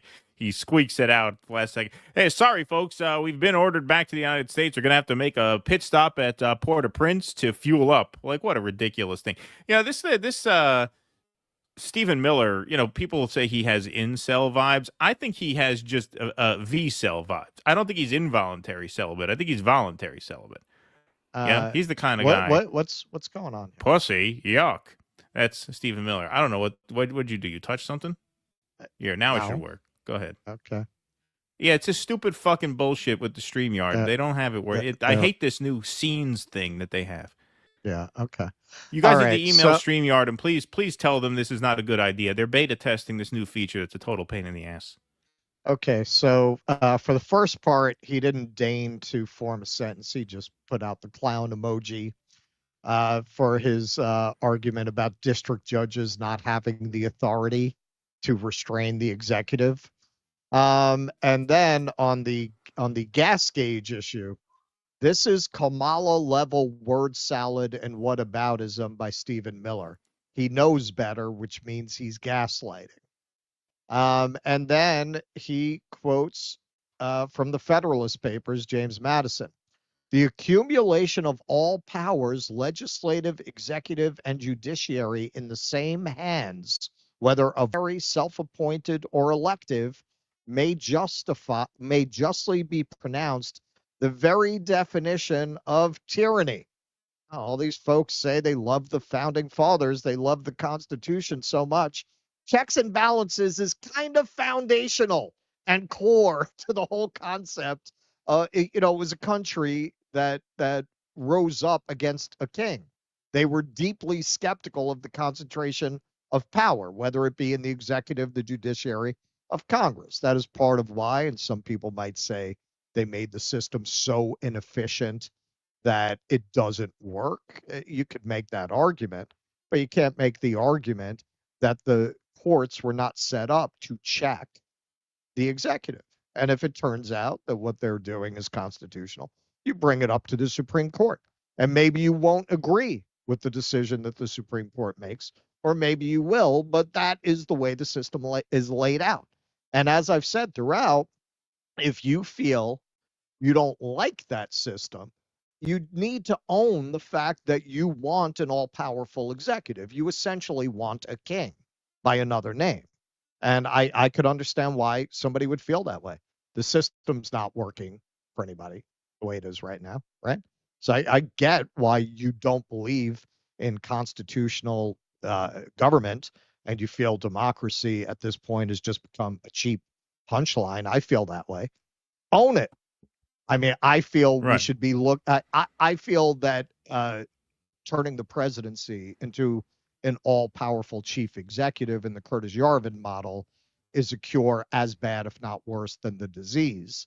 But if you feel otherwise, then make your case honestly, that you think that going back to a kind of modern version of monarchy is something that would be preferable to what we have. Argue on the basis of what you seem to actually believe. So Shellenberger goes on to make his case. It's up to the courts, not the administration, to determine whether it is non-justiciable.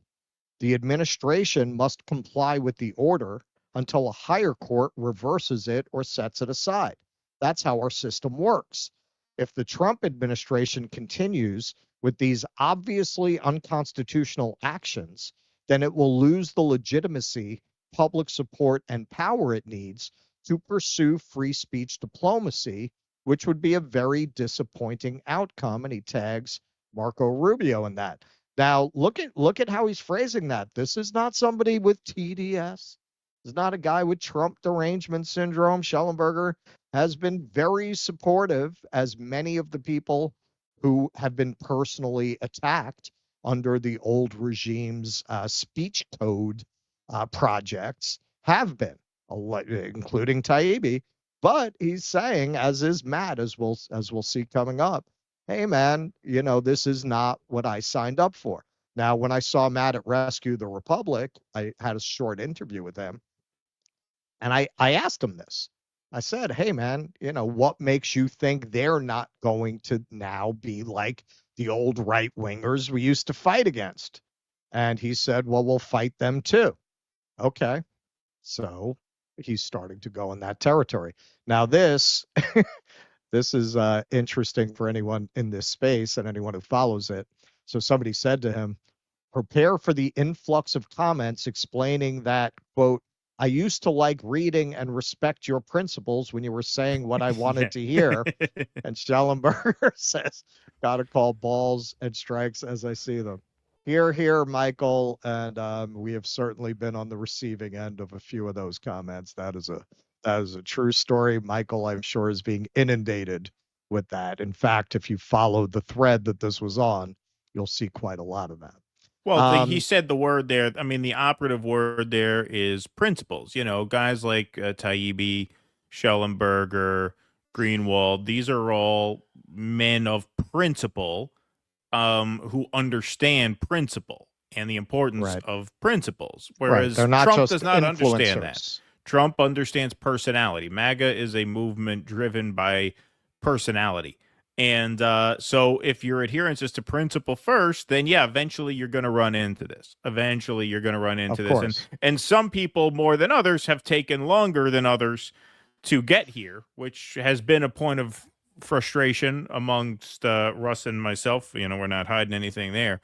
But eventually, yeah, it's gonna. And by eventually, I mean fairly quickly, because big picture here, we're still not out of the first 100 days of this administration. Like, it wasn't going to take long for anyone worth their weight in salt to eventually have to draw some kind of line in the sand. I mean, how far can you go?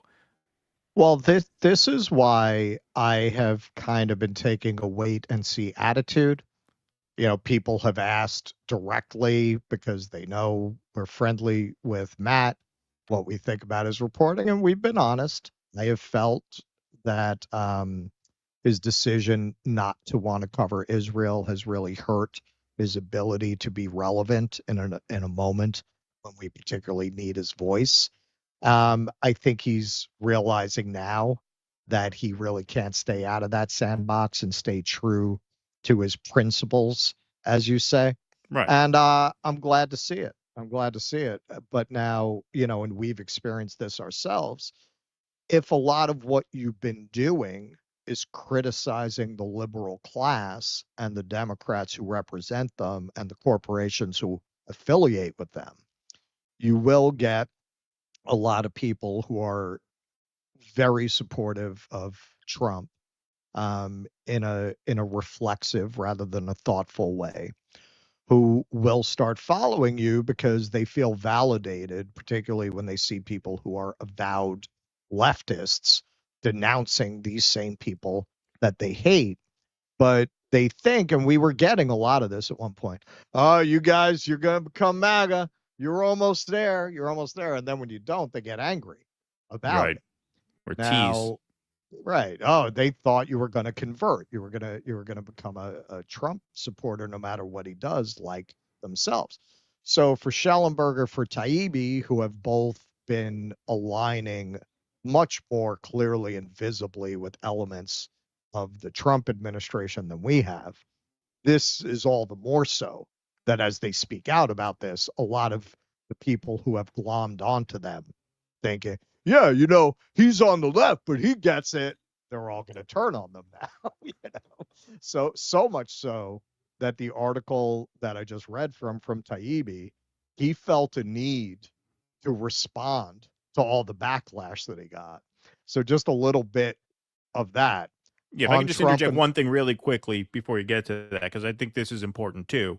You know, Shellenberger and Greenwald are not necessarily of the left. I've always considered Greenwald more of the left than Shellenberger, but what they are civil libertarians. And so that transcends the left-right divide, because Trump is an authoritarian and he's governing as an authoritarian clearly. So whether you're on the left or the right, if you are a civil libertarian, however you label yourself in terms of the horizontal political spectrum there is reason to oppose Trump, even if you're not particularly left-wing.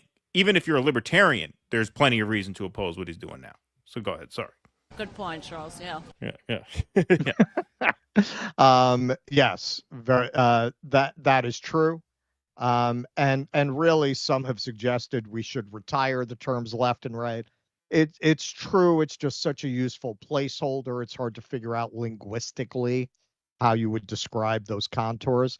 But certainly, I mean, one of the... Well, I don't think that's necessarily necessary. Like, if you look at the political spectrum, I mean, there's four quadrants. There's top is statist, bottom is anarchist, whatever, and then there's left and right. So you could be a right-wing libertarian and still be opposed to the authoritarian qualities of Trump while still agreeing with some of his right-wing economic views. Like, to me, it's not either or. Sure. But I think it was the second interview that we did with Matt where we were asking him about the left-right thing, and he said, you know, I'm embarrassed I ever cared about it. I just don't care about it anymore. Now, that having been said, ideologically, where does he fit? Yeah, I mean, I would say overall he fits in what would commonly be understood the left. But what all these figures do have in common, Shellenberger, Greenwald, and Taibbi, is they're primarily civil libertarians. If there's one principle that they would consider inviolate, it's civil liberties. And yes, you cannot continue to pretend that this clearly authoritarian administration is not what it is when it keeps ratcheting it up almost daily, ratcheting up assaults on constitutional protections. Exactly. So, but Taibbi must have gotten enormous backlash from his audience, so much so that he responded to it very quickly after the original article came out on Trump and the First Amendment. Note to readers. Back the fuck up. No, it's longer than that. Oh, okay. No, It's to a little, readers. little back longer. The fuck up. Yeah. Get out my face, bitches. The standard response to criticisms of Trump-style immigration policies over the years has been that no one is against immigration per se, just illegal immigration.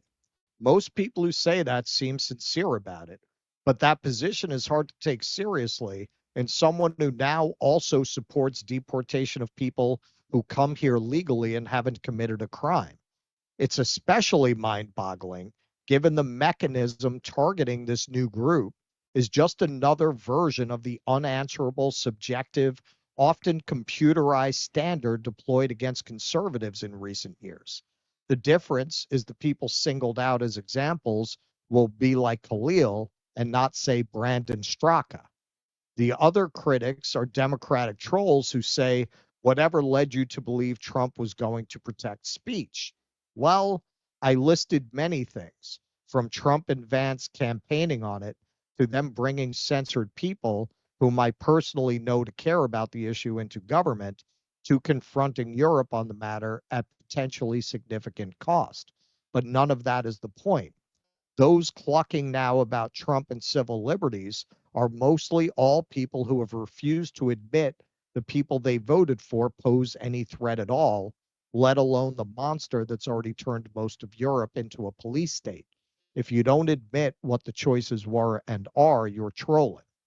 That's more or less what he said to me to Rescue the Republic when I asked him, like, why do you really think Trump is any better than these people? Whether you think he will or not, the world needs Trump to hold some kind of line on these issues.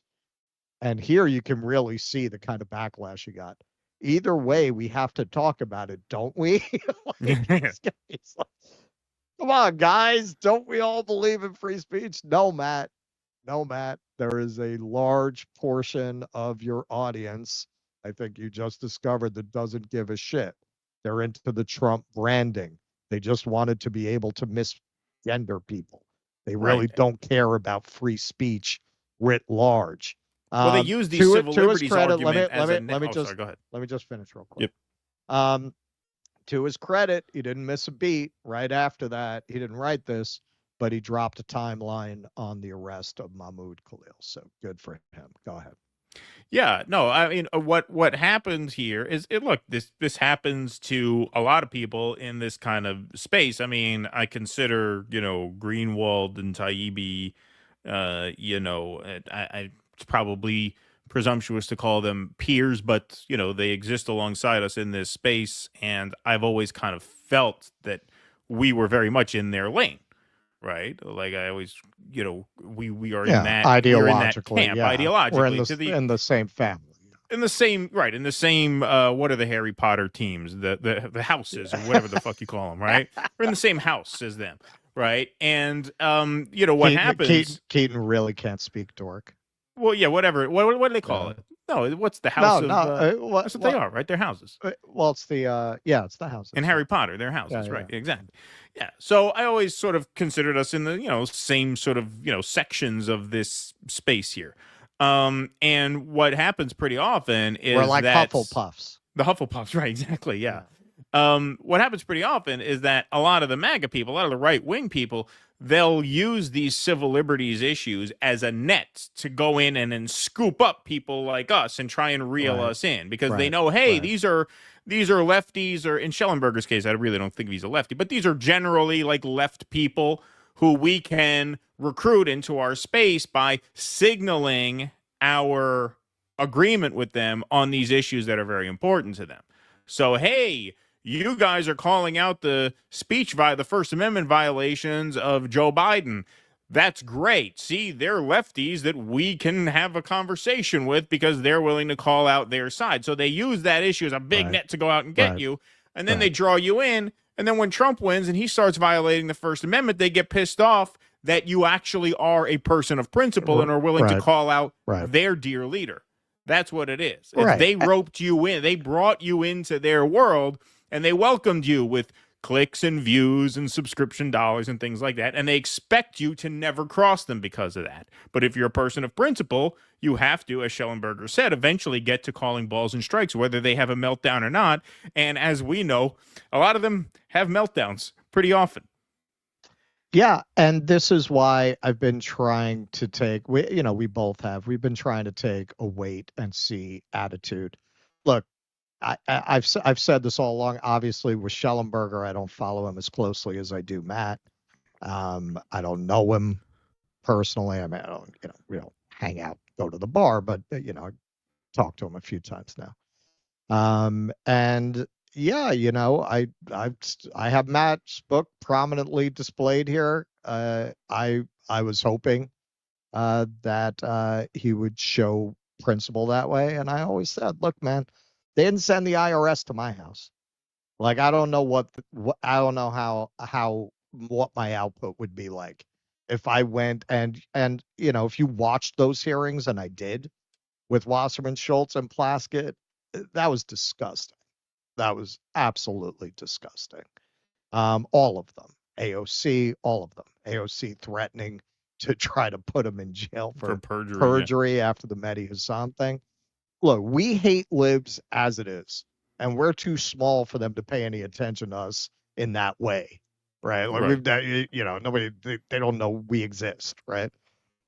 If I were put in that position, we're both hotheads, man. And then Jim Jordan goes and investigates the IRS for you, man, I can't say I wouldn't be more inclined to be all, yeah, Trump's going to restore speech. I don't know. And that's a big part of why I've been very hesitant to be like, grifter. I never really thought it was about that. I never really thought it was about that. So either, no.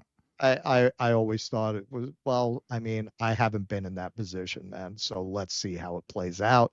I'm glad to see it playing out this way with Shellenberger too. Like I said, I don't follow him as closely. I have read one of his books, which I've found pretty interesting. I don't agree with him on everything. I agree with him on some things, but man, this is where the rubber meets the road. This is where you show what you're made of. This is where you're going to find out this moment. This is where you're going to find out who is someone of principle that you might disagree with sometimes, and who's an influencer. Influencers, exactly. This is just a business. It's just a business, and they will tell you any shit that you want to hear because that's how they make their money. Exactly. Because, as, I've put it this way before, this Mahmoud Khalil thing is an automatic fail for Trump. This is like taking a road test and going up on the curb when you parallel park. If you do that, the road test ends and you fail. That's what this is. This is an automatic fail. And so if this is not your line in the sand, then you're not a principled person. And glad to see, Taibbi speak out about that. And on the other question regarding the deportations, Shellenberger was able to call balls and strikes and say what this Miller guy's saying is clearly bullshit, and he clearly knows it. Yep, so good for him. Good to see. All right. All right, folks, let's take a quick game break here for a word from our supporters. So, folks, if you like what we do and you want to help us do more of it, by far the best way you could support the show is to become a member.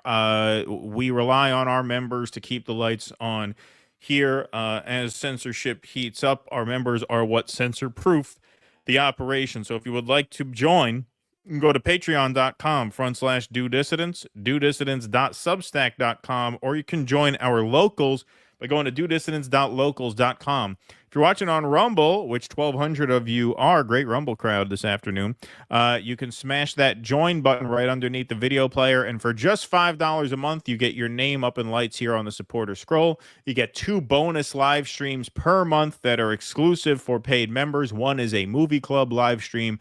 The second is a content and call-in live stream. You get call-in access to our Q&As after the show every Sunday night. And a new feature that we're adding, because we are going to be splitting streams much more often now between YouTube and Rumble, we are posting the full ad-free replay of each live stream the day after they happen and making those available to the paid members. So those are full ad-free versions, ad-free replays. The feedback on that perk has been very good. People are saying great things about that. People are loving that. So we're happy to do that for you guys. So for just $5 a month, you kick in and you get your own little Due Dissidence premium viewing version here, where you get to watch the whole show the day after it airs, ad-free. We send a link out to all of our Locals members, our paid Substackers, and our Patreon members. It's just $5 a month. It helps tremendously. So if you're the kind of person to shower on us, say 3 or 4 super chats a show, just shower 2 or 3 super chats a show and kick in on the membership side. It helps tremendously. So that's duedissidence.locals.com for everyone watching on YouTube. Everyone else on Rumble, click that bright red join button underneath the video player, and it takes you right there. We are also trying to raise money for our Uhuru documentary. That is our next big project on the docket. So if you would like to contribute to our special projects fund, you can do so by going to givesendgo.com/Due Dissidence. We have made decent progress toward our goal, but we are not there yet. We need a few more thousand shekels to make that happen. We are determined to do that, but we do need your help. So givesendgo.com/Due Dissidence. We do not pay ourselves for our time on the special projects. So every penny you put in there goes towards the project itself. We don't pay ourselves for our time when we do those things. So it's not like donating to a 501c3 where we say we're going to build a school in Africa and, we spend 10% of the money building the school and 90% on salary. We don't give ourselves a salary from this. So this is a completely separate fund. Oh, yeah, It all you goes ask to for special money projects. for a van, and then you never buy the van. And then you never buy it, right? Exactly. So givesendgo.com/Due Dissidence. Our big project for the summer is to go to St. Louis and do a documentary on Omali Yeshitela and the African People's Socialist Party. So we're really looking forward to that. So givesendgo.com/Due Dissidence if you want to chip in for that project. All right, folks. We got 2 more segments left to go today. So let's move right on along. Okay, we have been told on good authority that they're just looking for fraud. They're not going to mess with grandma's Social Security. You can trust Donnie and Elon. They are not going to touch that Social Security. Let's see what they said. Social Security won't be touched, other than if there's fraud or something, we're going to find it's going to be strengthened, but it won't be touched. Medicare, Medicaid, none of that stuff is going to be touched. Nothing. You don't have to. Now, if there are illegal migrants in the system, we're going to get them out of the system and all of that fraud, but it's not going to be touched. Okay, so they're not going to touch Social Security. So I think it's something like 71% of the public doesn't even want Medicaid touched, much less Social Security. So say in theory, you want to gut Social Security to stuff more money in the pockets of your criminal rich buddies like Elon there. What do? Well, maybe you just break it so badly that it can't function. So how do you do that? Well, you got to fire a lot of workers so that the system won't function. How do you do that? Well, you really demonize those workers as if they are the problem with the country, not these parasitic billionaires who pay no taxes like Elon and Trump. No, it's the workers. So this was retweeted by Elon. Stalin, Mao, and Hitler didn't murder millions of people.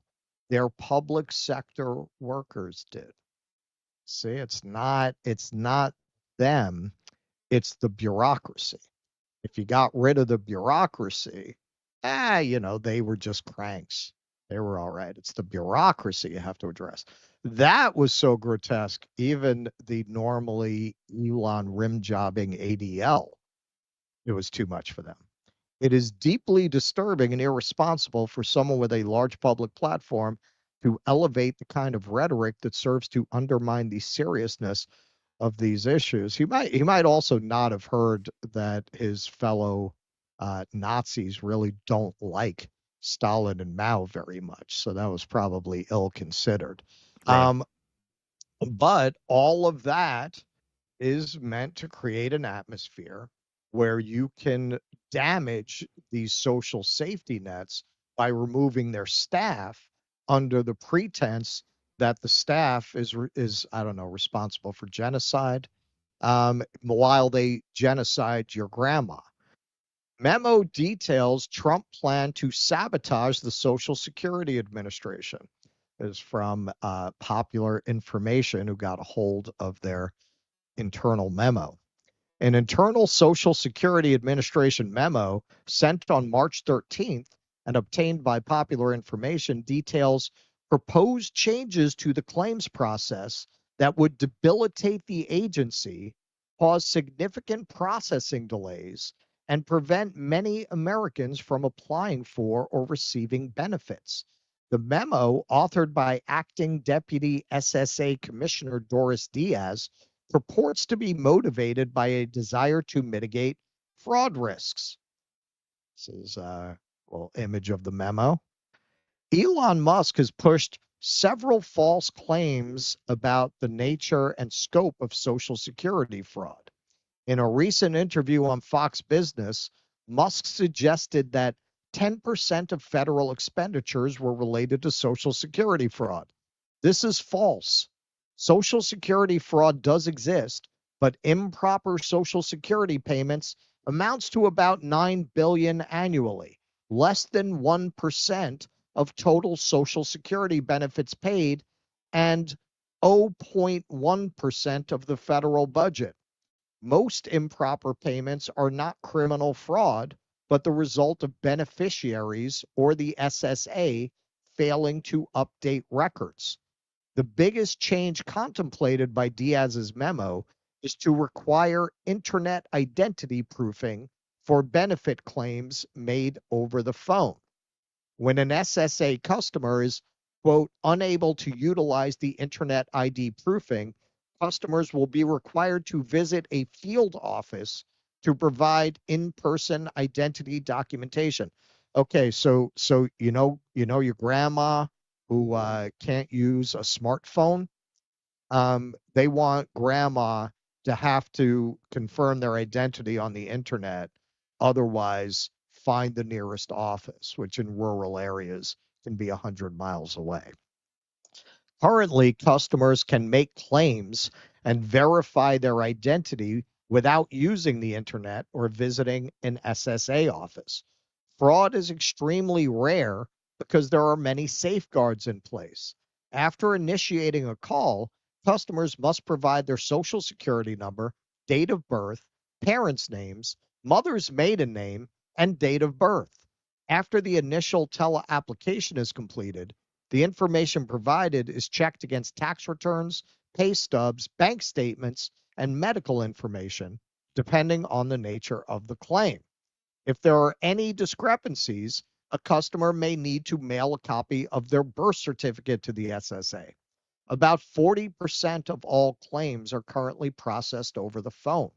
Because the SSA serves a large population that is either older or physically disabled, many cannot access the internet. Under the new system, this would force these populations to visit an office to have their claim processed. The Diaz memo estimates it would require 75 to 85,000 in-person visitors per week to SSA's offices to implement the policy. SSA offices do not currently have the resources to handle an influx of in-person appointments of this size. In 2023, the most recent data available, there were about 119,128 daily visits on average to SSA offices. 85,000 more week visits would be a 14% increase. SSA offices no longer accept walk-ins, and wait time for an appointment, even before these changes, averaged over a month. So without these changes, it would take you over a month to get an in-person visit to an SSA office. The memo anticipates creating a huge surge in demand for in-person appointments as the SSA slashes staff and closes offices. Acting SSA Commissioner Leland Dudek has announced that he will terminate 7,000 workers, about 12% of the workforce. Meanwhile, dozens of SSA offices are being shuttered. Some people need to travel more than 100 miles to get to the nearest location. As the SSA limits services that could be provided over the phone, it is ending in-person services at some offices, converting them to phone only. It almost sounds like they're turning the whole system into a maze that's going to be impossible to navigate so that they don't have to give people their benefits.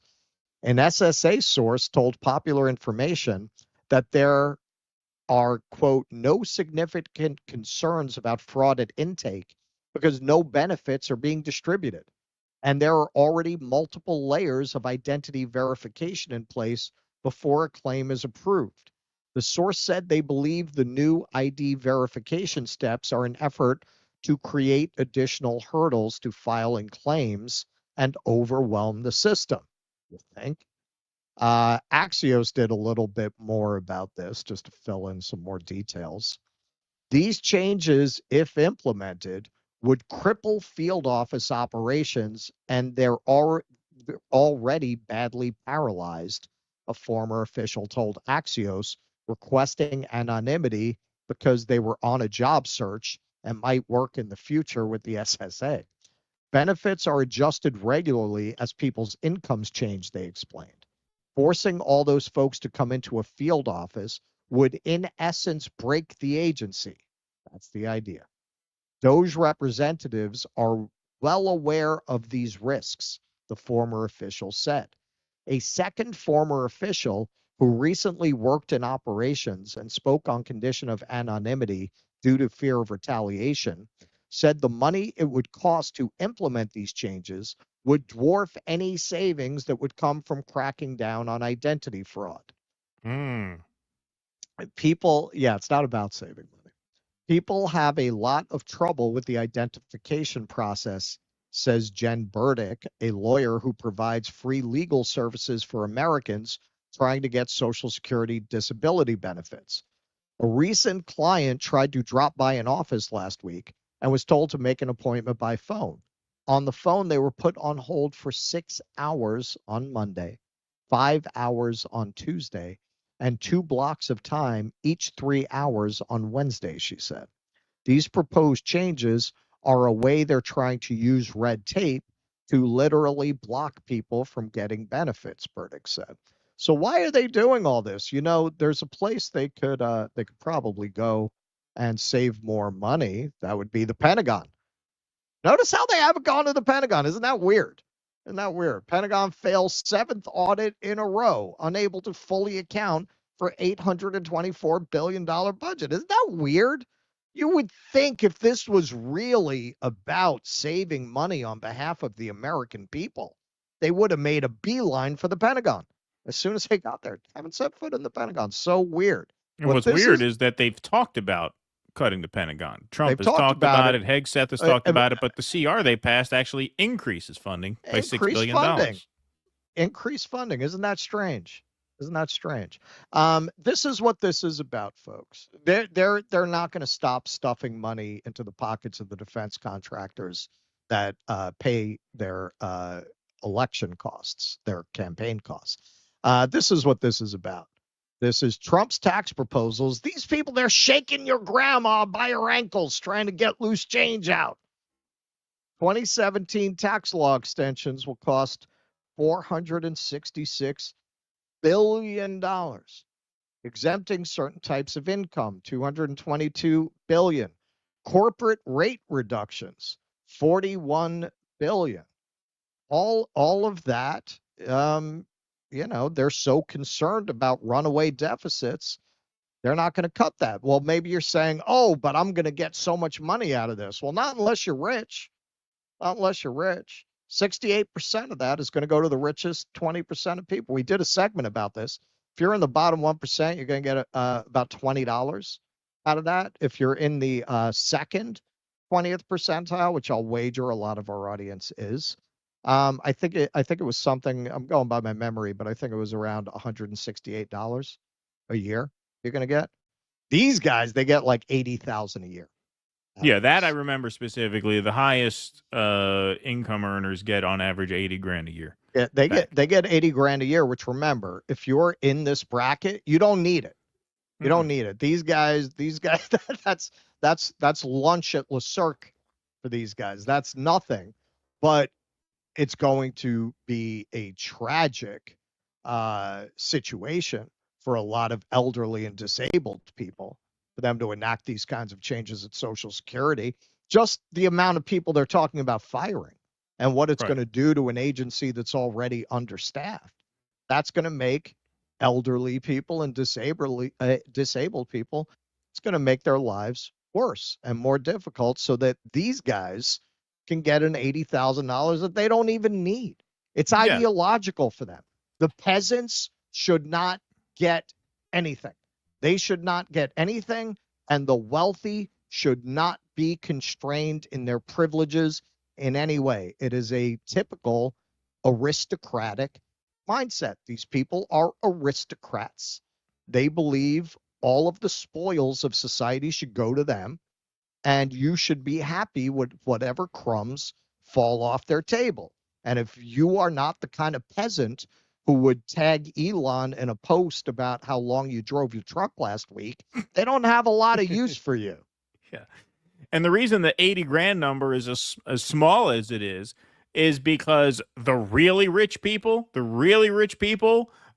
don't pay any taxes on a vast majority of their income, because most of their income isn't technically income. It's money that they borrow against the value of their assets. Exactly.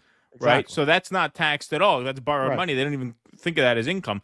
That's why the number is as low as it is at 80 grand. But it still dwarfs the savings of the average working class or poor person. Right. All of this, that federal worker, he's taking money out of your pocket. Meanwhile, you got these guys with literally hundreds of billions of dollars paying no taxes. If you're going, these goddamn federal workers, I'm sorry, man. I don't know how you remember to breathe if you don't get what they're doing to you. They are just doing everything possible to get you angry at people of your own class, in order to avoid having that wrath turned on themselves. And even in small ways that you might turn that on them, like a Tesla boycott, they want to make it illegal. Levitt, Washington's favorite sugar baby, she just went on Fox and explicitly connected boycotting Tesla. If you go to a dealership, we're going to find you. Mm-hmm. What does that mean? Because you go to a dealership to protest, right? That's legal, isn't it? And that's what we said as soon as they started talking this language. They're going to claim that it's about throwing Molotov cocktails, which is already illegal. And they're going to start using that as a pretext they're going to test it. Look what they just did with defying the court order with sending the people to El Salvador. They're going to do the same thing. They're going to arrest people for protesting, call them terrorists, and see what they can get away with. They'll arrest you for not buying the car. That's what I just thought of. That would be a great sketch for our arts festival. A guy goes in to buy a Tesla, and the salesman clearly is like a deep state guy who clearly is like bullying him. Now, remember, you're on camera. So the guy in the back room says 65,000 is really our best we can do. So you're going to take that, you're going to leave it, and be aware you're being filmed right now. You're being filmed right now. So if you get up and walk away, that could be considered, a violent act of illegal resistance against the government. And that's why I say we're going to have to write the show, because no one's going to send that to us. Yeah, right. None of these playwrights are all too shit. The guy in the back room says he can throw in a heated seats. Think about it. You want heated seats? They don't. You know where they don't have heated seats? Prison. Or cold stone floor at Guantanamo. Yeah, they don't have heated seats at Guantanamo Bay. So we will throw in the heated seats for you. Be smart. Think about what you're saying here. No, this is where they've made a terrible tactical error. Ted Cruz can tweet out how he's going to buy a Tesla and how he supports Teslas, and all the conservatives can line up behind Trump and talk about how much they support Tesla. Most of your customer base for a Tesla who can afford it and who want an electric car are libs. Most of the MAGA people, they don't want an electric car, and they can't afford a Tesla. Right. So it doesn't matter how much you try to change the branding. That's just not your customer base. They might tweet. Doesn't cost them anything to tweet. They're not going to buy, which is why if you are in a position to buy, and most of our audience is not, but if you are, boycott Tesla, because this is how Elon funds everything else. The way he's able to buy your government is against Tesla stock. As Keith just pointed out, his wealth is basically borrowing against the value of the stock. Right. If you kill the value of that stock, he can't leverage that stock in that way anymore. And I just took a look while you were talking. It's down another 5% Oh, it's down. today. Yeah, it's going down. I keep checking. Well, because obviously it has its whole rationale for existence has been lit on fire. You're going to have a worldwide boycott or de facto boycott, even people who are not doing it as a political gesture. Who wants the heat of driving one? Even if we covered that article, even if you politically like Elon, you want to take shit when you're driving around in this Tesla. People who needs the heat. You just want to drive. You just want to drive a car. You want to go to work. Like, who wants to make that kind of political statement when they just want to drive to work? Yeah, what if we tank the stock of Tesla, and then when Pete Buttigieg wins the next election, he'll seize the assets, he'll sell it to Bill Gates, and it'll become like a New World Order Davos type company. That's another good sketch. Have Dr. Fauci doing ads for Tesla on TV. There you go. Put There you yourself in a brand new Tesla today. Hey, this is what I'm saying, man. We're gonna have to write the show. Yeah. Because we're just not going to get playwrights who are going to send shit like that. It's just not going to happen. Not that way. I started reading again, and it's like I need to stop for my mental health. I started reading those plays again. I'm going to put my head through a wall. Like I get through 5 of them. I'm just like. You broached the subject of, insulting the intelligence of the American people, which is always something I'm down to do, with the peasant mind and all that. Did you see a poll that said that 44% of Americans think the country's on the right track now, which is like a record high in like 20 years. And the last time, you're kidding me, right? No, it's 44%. I mean, but how is that an outlier though? Well, I forget which poll it was.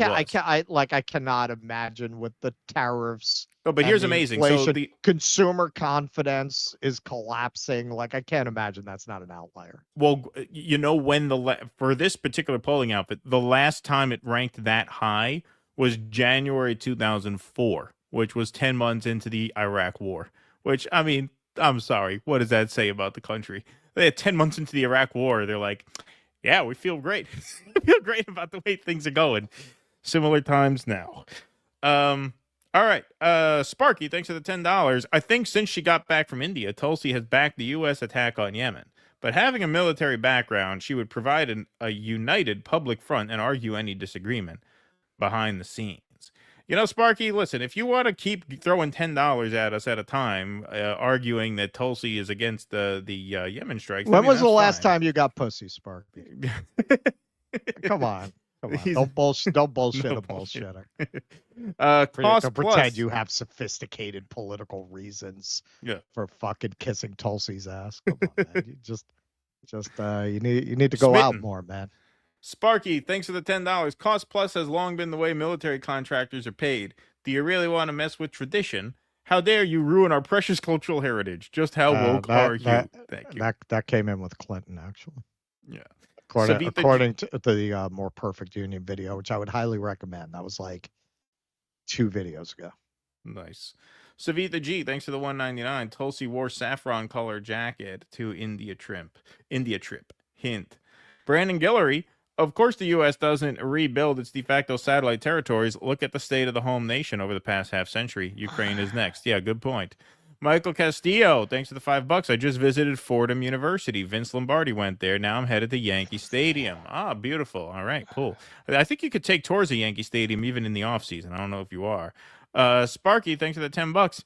It doesn't help that your boys Rubio and Waltz are both simpletons, modern-day Rosencrantz and Guildenstern. I like that reference. Unfortunately, UK and EU leaders make them seem like Einstein and Niels Bohr. Thank you. Sparky again says, keep in mind, Israel's killed many more Americans than Iran. Remember the USS Liberty anytime someone says Israel's our only friend in the Middle East, I can't help but think before Israel, we had no enemies in the Middle East. U.S. missionary John Sheehan. Mark P. Thicot, thanks for the donation. The deep sea creatures will inherit the earth. Marvin Vargas, thanks for the $2. DD first. F. Dazio apartheid supremacists. There you go. Sparky, thanks for the $5. Don't forget, your girl Debbie Wasserman Schultz had her goons, the Awan brothers. Yeah, Seth Rich, as they say. He was finished off in a D.C. emergency room. That's your story, Sparky. All right, let's see. Tyler W.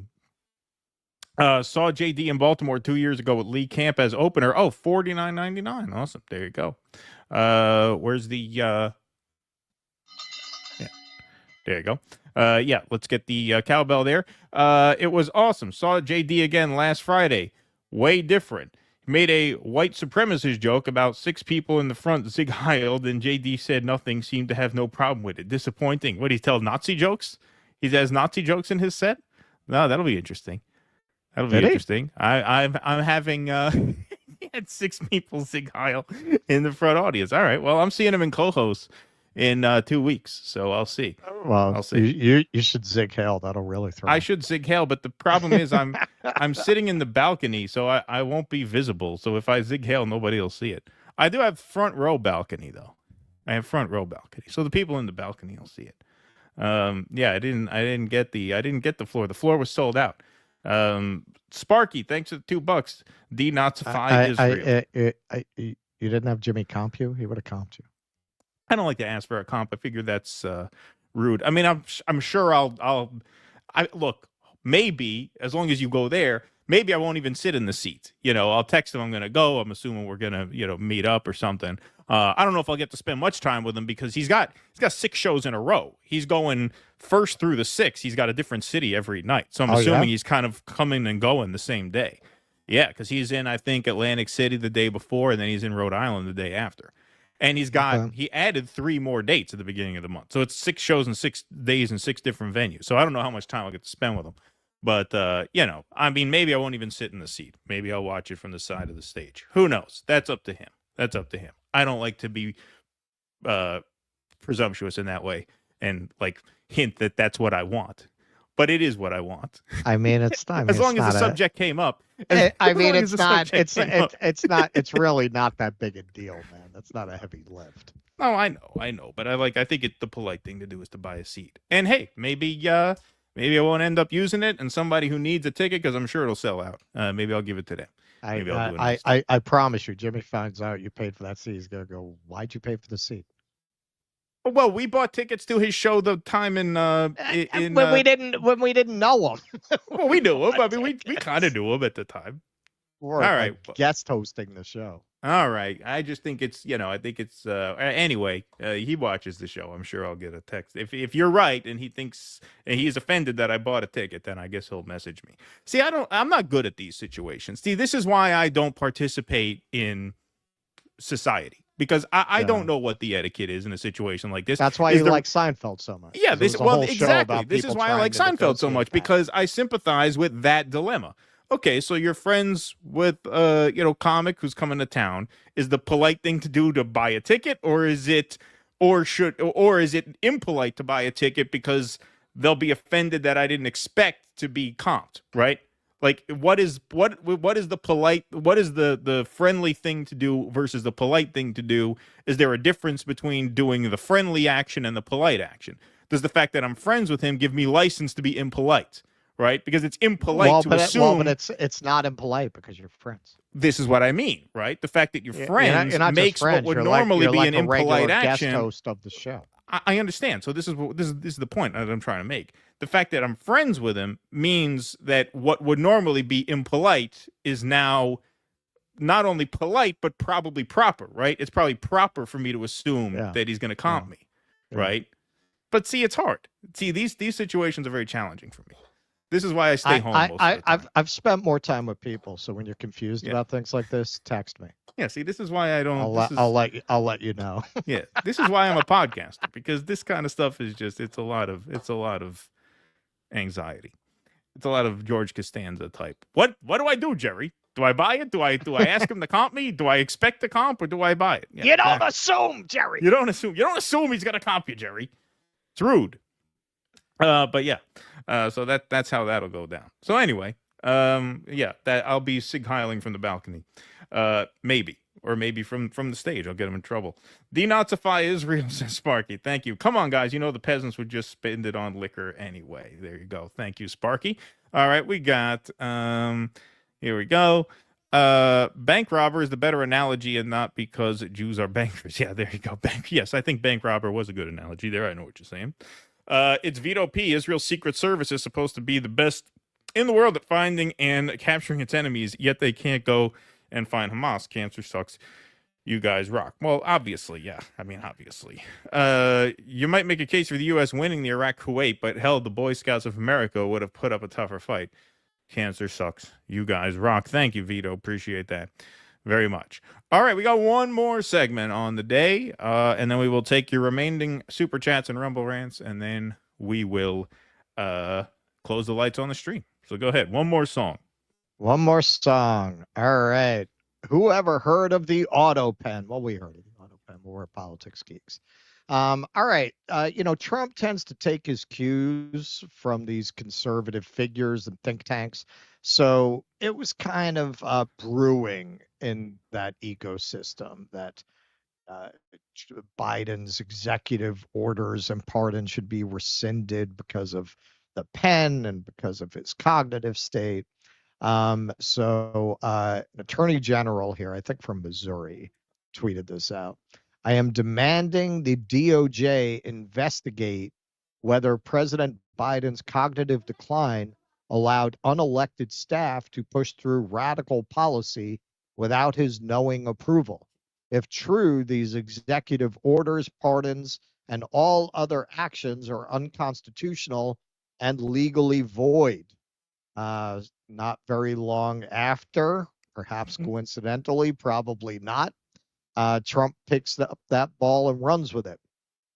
The pardons that sleepy Joe Biden gave to the unselect committee of political thugs and many others are hereby declared void, vacant, and of no further force or effect because of the fact that they were done by autopen.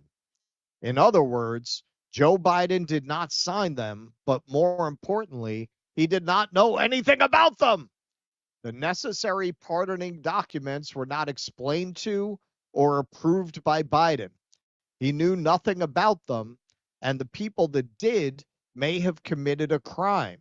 Therefore, those on the Unselect Committee who destroyed and deleted all evidence obtained during their 2-year witch hunt of me and many other innocent people should fully understand that they are the subject to investigation at the highest level. The fact is, they were probably responsible for the documents that were signed on their behalf without the knowledge or consent of the worst president in the history of our country, crooked Joe Biden. All right, so before we go any further, I want to make something clear. We, as a show, have always maintained that the January 6th defendants were overcharged at best, and that many, perhaps most of them, shouldn't have been charged at all. We are of the opinion that there were feds in that crowd. It seems like that's been pretty well proven, and that this was probably a setup. All that having been said, and I also, I think I can speak for Keaton here, think those pardons were BS, and I think the pardons themselves set a dangerous precedent. Meaning the pardons, the Biden pardons, the Biden people. pardons. Yeah, I think they set a danger. Yeah, not the January 6th. Right. That they set a dangerous precedent for just giving people these blanket pardons before they've been accused of anything. The problems with that are and helping people evade justice and basically giving them permission to do whatever they want as long as they can get a pardon at the end of the administration that they're serving in are obvious. So yeah, all that having been said, what Trump is saying here is total bullshit, as we will see. So he gave a little interview about it. It was pretty funny. The president was an auto pen. Auto pen for a president, and we would have been better off if we had, probably. But it looks to me like, that's a big subject. I'm sure you won't ask about that, but the whole subject of auto pen, did he know what he was doing? Did he authorize it? Or is this somebody in an office, maybe a radical left lunatic, just signing whatever that person wants? That's not what it was me. I wrote him. I signed it. I never use it. I mean, we may use it as an example to send some young person a letter. It's nice, we get thousands and thousands of letters and letters of support for young people, for people that aren't feeling well, etc. But to sign pardons and all of the things that he signed with an auto pen is disgraceful. To a woman whose son got his legs blown off in Afghanistan, I may have used an auto pen for that because I don't really care. It's a nicety. But I don't do it for anything important. Okay, and on that, as we will see, and we'll continue on this. All right, so I think you can plausibly make the argument, and we have, that Joe Biden was sporadically running the country at most. That many of the decisions that were made around Biden were made by other people. From the beginning, Keaton always used Jake Sullivan as kind of the proxy of the entire Biden administration. Jake Sullivan is what is running the country right now, and perhaps who is running the country right now. So I wouldn't argue with the idea that Biden was cognitively unfit and probably didn't make a lot of the decisions that are attributed to him. I would agree with that. However, Biden literally gave interviews where he talked about the fact that he might give these pardons in advance.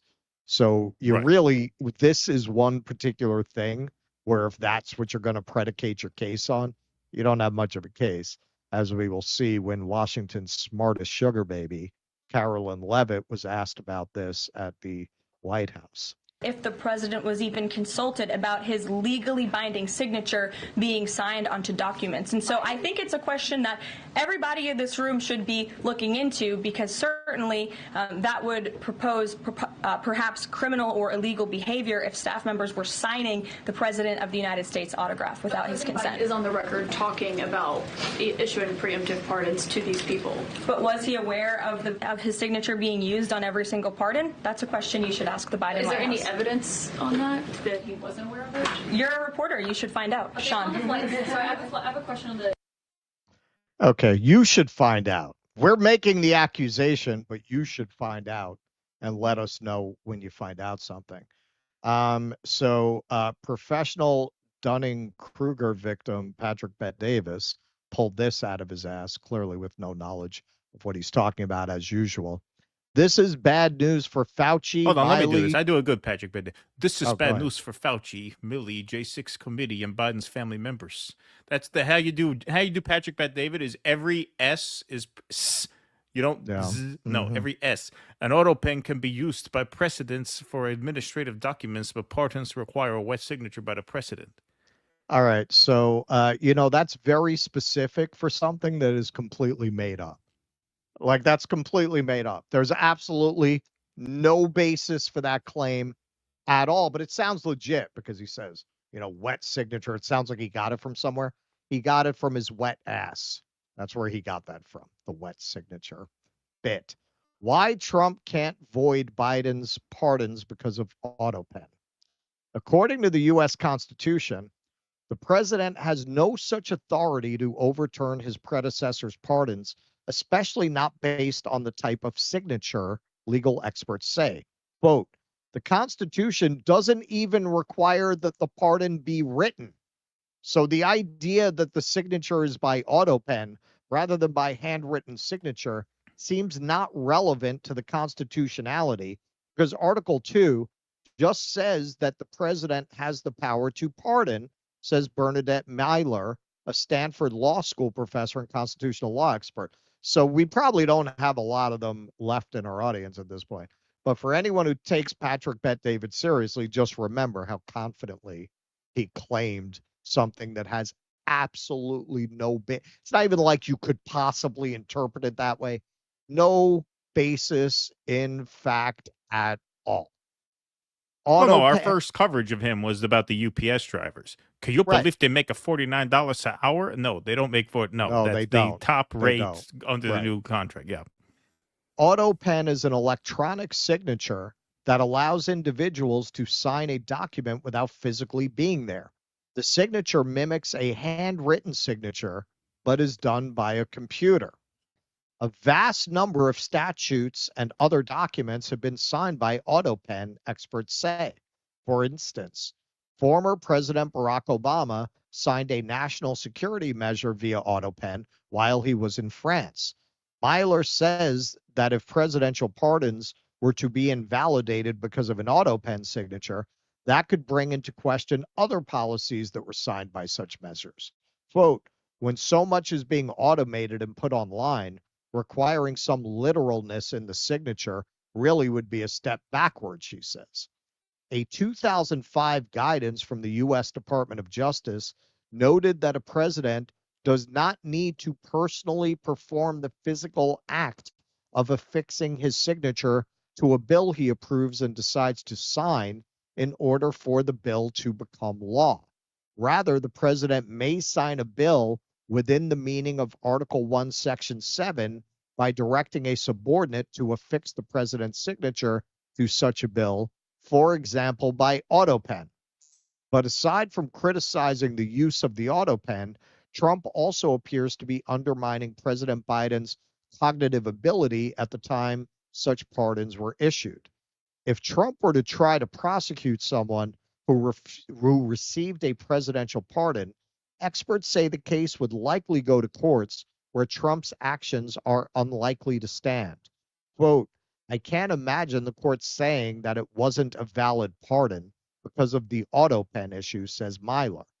Biden made statements regarding these pardons, so it would be hard to show that they weren't a decision of the president. And final point here, many have pointed out, and I think even the most diehard Trump supporters would have to agree with this. If you know Donald Trump, do you believe that Donald Trump, Donald J. Trump, signed by hand 1,500 January 6th pardons? Do you believe that? Do you believe that Donald Trump sat there and signed 1,500 January 6th pardons? So if he were able to actually get this through a court, that would invalidate all of those pardons in all likelihood. So this is just, it's an insane argument. It's another example of flooding the zone, which again, I don't think Biden should have issued those pardons. I think January 6th defendants were overcharged.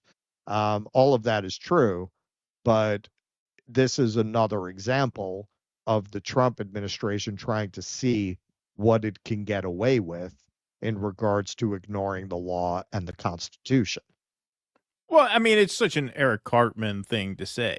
But it was signed by AutoPen, so therefore it doesn't matter. It's null and void. Null and void according to who? Like, what are you going to do? Right. Like, you need judges to preside, over Screw you stuff. guys. I'm going home. I mean, it really is. I mean, this is something that Cartman would say if you were in charge. And I've always thought of Trump as like a grown-up Eric Cartman type. And it's that kind of, like, claiming, very sort of pettily claiming an authority that you clearly don't have, saying, this is the rule now. I say it's the rule. I say the pardon's void.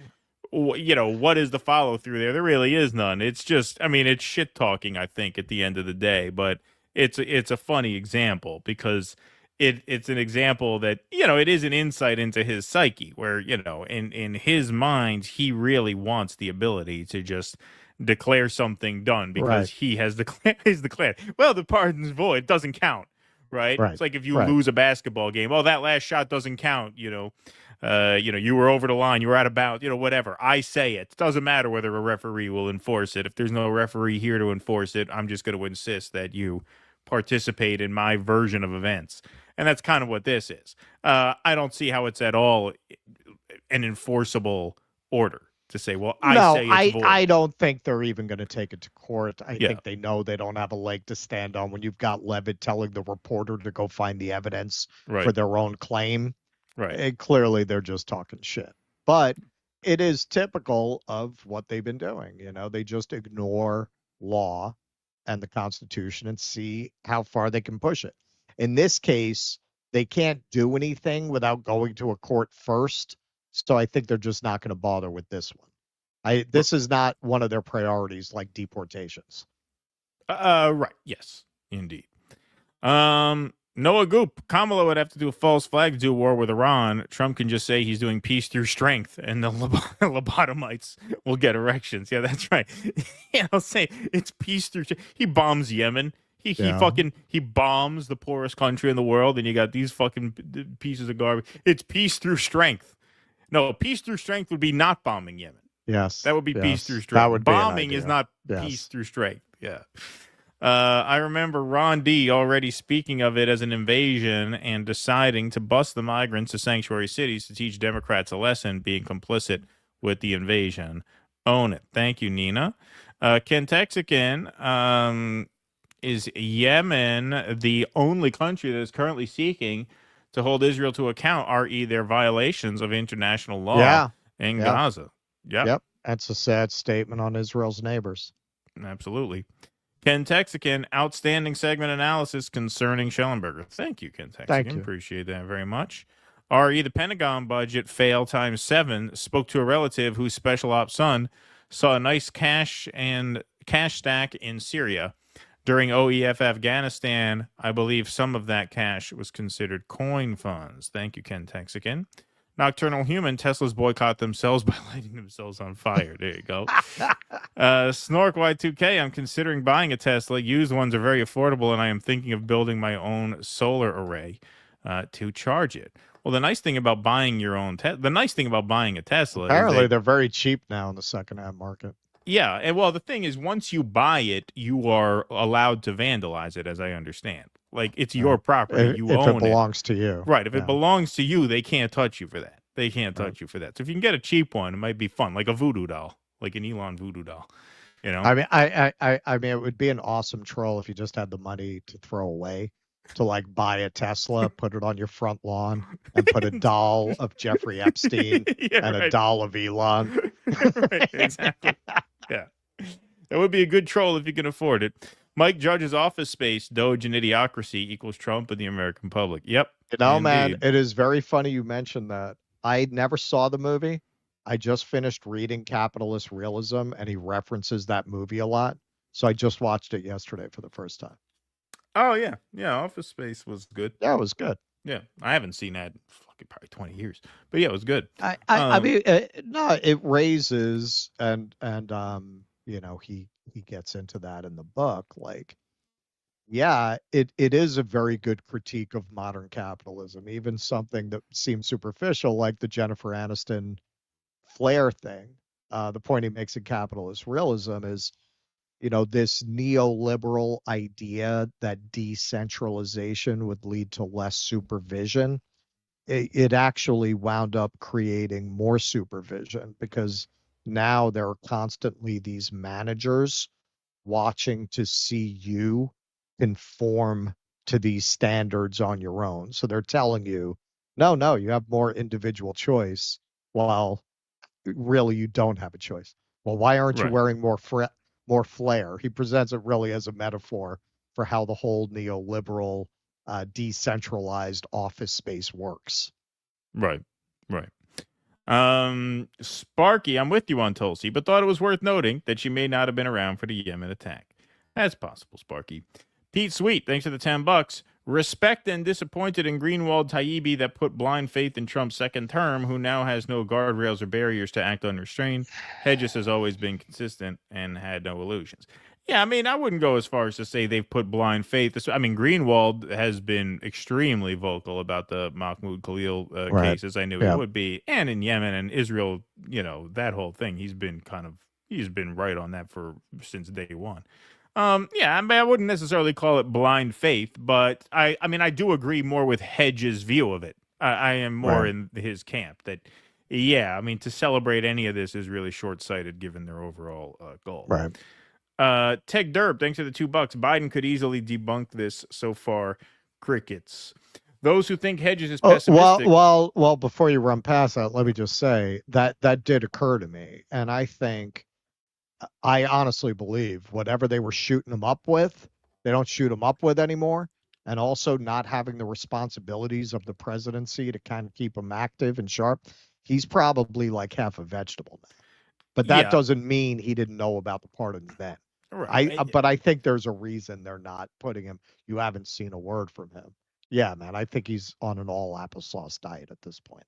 Yeah, he could be. Even if he isn't, I tell you right now, the Democrats do not want that guy making a public appearance ever again. Yes. Or Kamala, probably. Yeah. They're hoping she doesn't run for governor. But yeah, especially him. Yes, Especially they're prey. Exactly. Pete Sweet, those who think Hedges is pessimistic, they have not followed his writings and those quotes the past 50 years that have been prophetic. They certainly have been prophetic. Appreciate that. Ellen Jimerson, hey, Ellen, if you and your family ever come to Alabama, I'll take you to Rickwood Field, the oldest baseball stadium in the U.S. That sounds, Oh, yeah? I mean, is that safe for Jews, Rickwood Field in Alabama? That sounds like it could be more dangerous. I went to Rickrolled Field once, and I had a campus terrible protest. time. Yeah. If they allow Jews on Rickwood Field, I'll go. Thank you. El Kaminsky, left equals pro-working class, right equals pro-capitalist class, based on property as the basis of civil liberties constitutionally. Civil libertarians always end up siding with the right, as do liberals. Well, I mean, look, I think that is generally true, yes. And that's why I do think that the left-right distinction is still important because of the prioritization and the arrangement of capital versus labor. That being said, I think there are modifications of that. Like, I don't think you have to be a staunch communist to believe in freedom of speech, right? I think there's a spectrum there. And even on that spectrum, I think, Taibbi spent a good part of his career reporting on the malfeasance of Wall Street and finance and things like that. Right. EO Shush, you criticized Trump, but with Biden, we didn't know who was running the country. At least with Trump, we know Elon and Netanyahu were running things. Yeah, there we go. Yes, exactly. Exactly. It's very clear who's in charge. I will give him that. Ken Texican says, for the record, during OEF, I personally never saw stacks for counterinsurgency programs or incentives. Thank you, Ken Texican, and thank you, everybody. Oh, Ken Texican gave us another $2 here. How are there only 253 likes on Rumble? Smash that like button. Oh, by the way, there are 1,180 likes. Thanks for mentioning that, Ken Texican, on YouTube. Yes. You know why I think there aren't as many likes on Rumble is because I think fewer people have Rumble accounts. They just watch them as a guest on the site. Right. You got to sign up for Rumble. I know it takes 5 minutes. I know it's annoying, but you got to sign up and create an account and follow us there. Hugely important. Appreciate that. All right, everybody. That is our show. We thank you very, very much for being here. We want to thank all of our YouTubers, all of our Rumblers. Thank you to Lee Camp, our guest, for joining us. Once again, program notes. We will be live again Friday, 12 p.m. Eastern. No show Thursday. We will be live once again on Friday, so we get kind of a midweek weekend over here. But make sure you join us Friday at noon. Join our newsletter. It's free. If you go to dudissidence.substack.com, you'll get a notification in advance of when and where we go live. So in the rare circumstance like this week where we do have to move a show from one day to a different one, you'll get a notification before we go live so you don't miss us. So thanks very much, everybody, for being here today. We will see you back here Friday. We're going to also move. We're going to do a patron show this week. Because of the schedule reshuffling, we're going to put that to Monday. So the patron stream will be Monday, the 24th. That'll be the patron show. So we will see everybody next on this channel, YouTube and Rumble, Friday at 12 p.m. Eastern. Until then, thanks very much for being here with us this afternoon. Be safe and be well. Courage! Please clap.